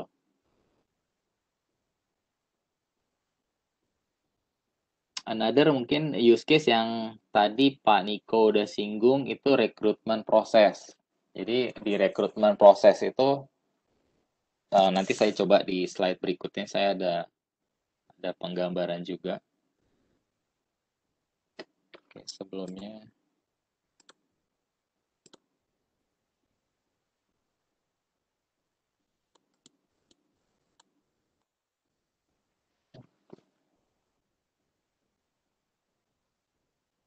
analis. Jadi oke, untuk mungkin saya pertanyaan Pak Paulus, kalau untuk analitik ini normally sih analitik di UiPath dia akan menganalisa oke, robot mana yang connect, robot ini melakukan berapa proses dan sebagainya gitu ya. Nah, berapa kali dijalankan oleh siapa, kapan, dan di mana itu normally kita logging. Misalkan logging proses ini dijalankan, kita put logging lebih detail gitu. Nah, kalau high level information-nya robot dia punya informasi yang dia keep nanti di UiPath Orchestrator. Robot mana yang jalanin dan siapa usernya gitu, itu bisa di keep.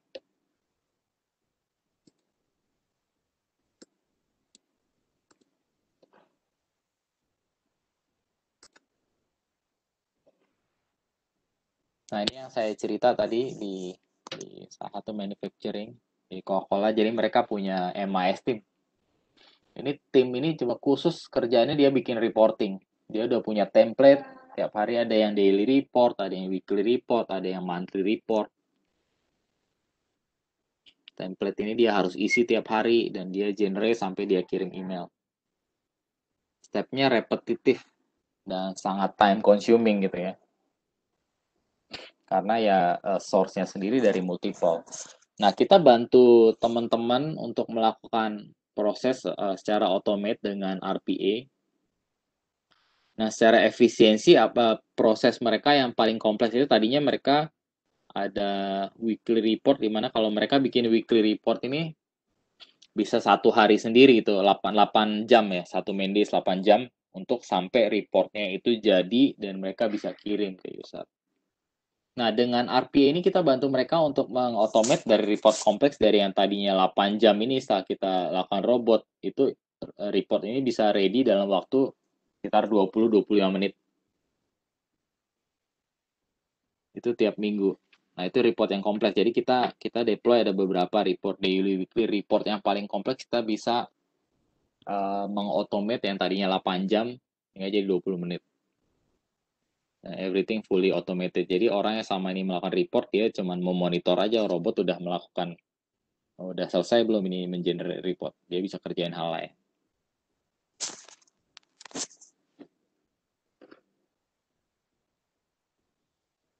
Oke, ada juga ada IT company, mungkin Pak Niko sempat singgung juga.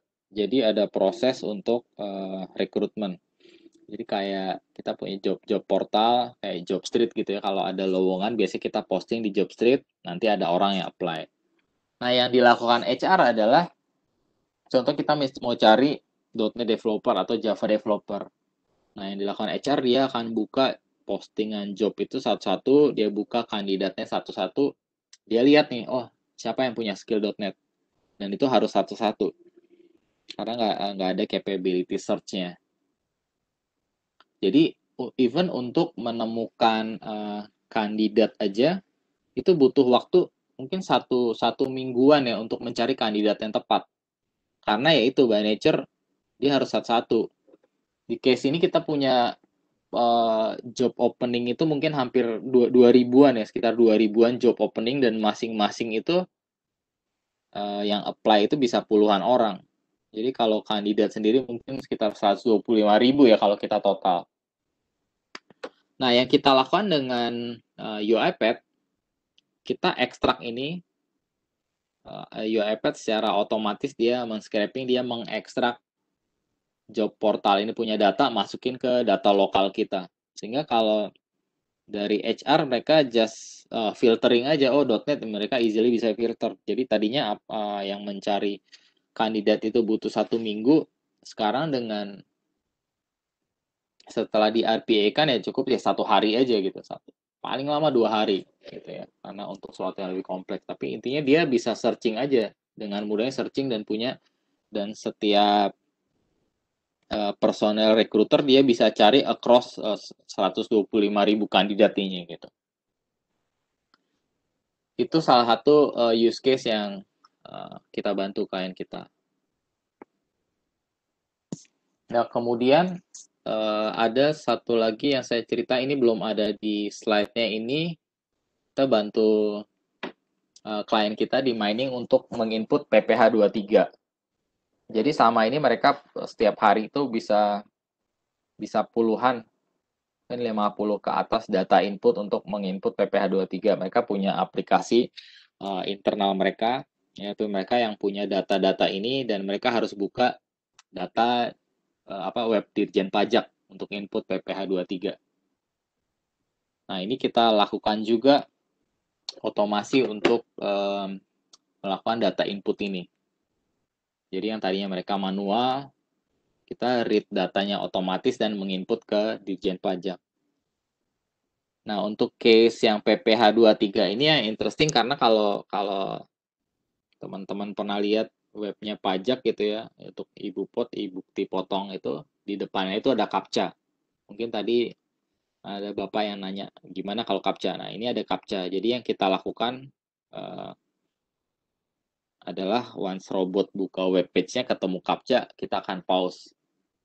Kita minta user untuk melakukan data input di CAPTCHA-nya. Baru nanti robot akan lanjut proses. Karena CAPTCHA ini kan login hanya sekali.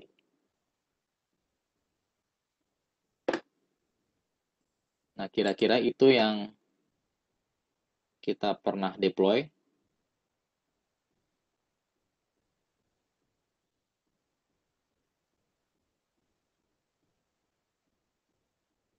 Oke, saya coba ke pertanyaan ya. Tadi yang insight sudah dijawab Pak Peter ya. Masih Pak Peter. Oke. Oke, dalam satu proses automation tiba-tiba mati lampu. Oke. Jadi normalnya kalau case-nya mati lampu, dia akan berhenti di mana proses tersebut mati lah ya. Kalau anggaplah PC-nya mati ya, mau mati lampu atau di force shutdown gitu ya. Dan kalau kita mau jalani ya robot harus jalani ulang lagi dari awal.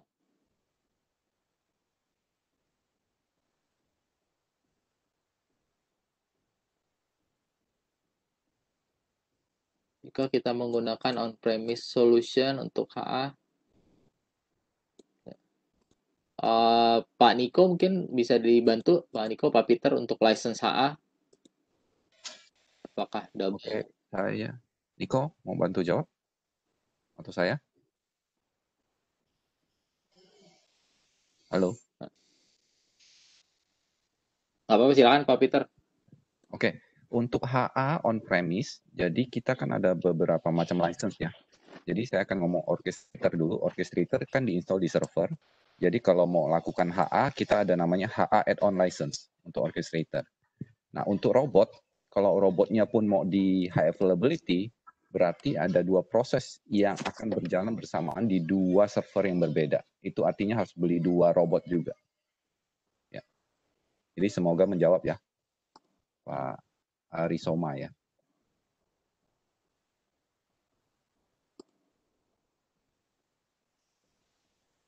Gitu Pak Adit, silakan. Oh ya, thank you Pak Peter. Oke, kira-kira pada pertanyaan lain lagi?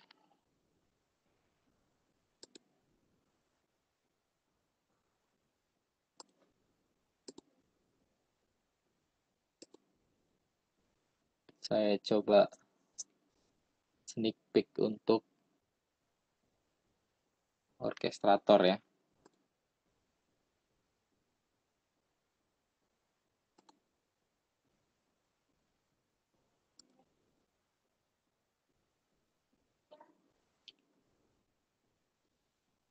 Nah, ini tampilan orkestrator. Jadi orkestrator ini kita biasanya deploy di server. Orkestrator ini kayak mandor ya. Kalau kita punya robot banyak gitu ya. Nah, itu semua akan terdaftar via orkestrator. Nanti orkestrator ini yang bisa identify robot aja, yang robot mana yang lagi jalan. Nah, ini kayak tadi misalkan proses mana sih yang ada punya. Jadi RPA yang kita deploy ini nanti kita deploy ke orkestrator, nanti orkestrator yang akan nge-push ke robot yang akan pakai. Jadi dia single command center ya. Nah, di orkestrator ini kita bisa daftar ini robotnya, mesinnya pakai yang mana. Kebetulan ini lagi disconnected. Jadi kita daftarin di orkestrator ini, kita punya robot berapa banyak nanti akan tergambar di sini. Oke. Nah, kelebihannya kalau pakai orkestrator kayak tadi Pak Peter mungkin pernah sempat singgung juga ada namanya unattended robot, di mana robot tersebut saya harus schedulein. Nah, saya harus schedule. Nah, ini bisa di schedule via orkestrator ini. Nah, kemudian juga di orkestrator kita bisa simpan seperti kayak parameter global lah gitu ya. Kalau misalnya kita mau keep credential atau mungkin parameter lain yang akan dipakai global semua robot itu kita bisa keep. Jadi dengan orkestrator ini semua kayak execution log atau kita mau execute job. Nah, ini kita bisa lakukan via orkestrator. Ini misalnya job yang pernah saya publish. Nah, ini sekilas tentang orkestrator. Dia punya statistik juga untuk robot. Terus job ini pernah apa aja job yang udah jalan, berapa yang stop, berapa yang gagal. Oke. Nah, kurang lebih ya sneak peek orkestratornya seperti ini.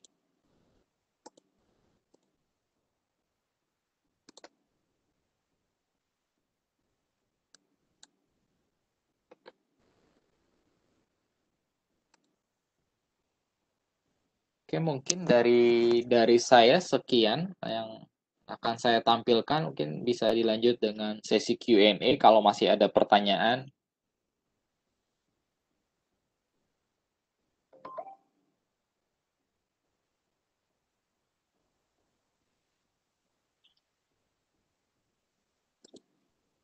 Saya kembalikan ke Devi. Oke, terima kasih Pak Adit.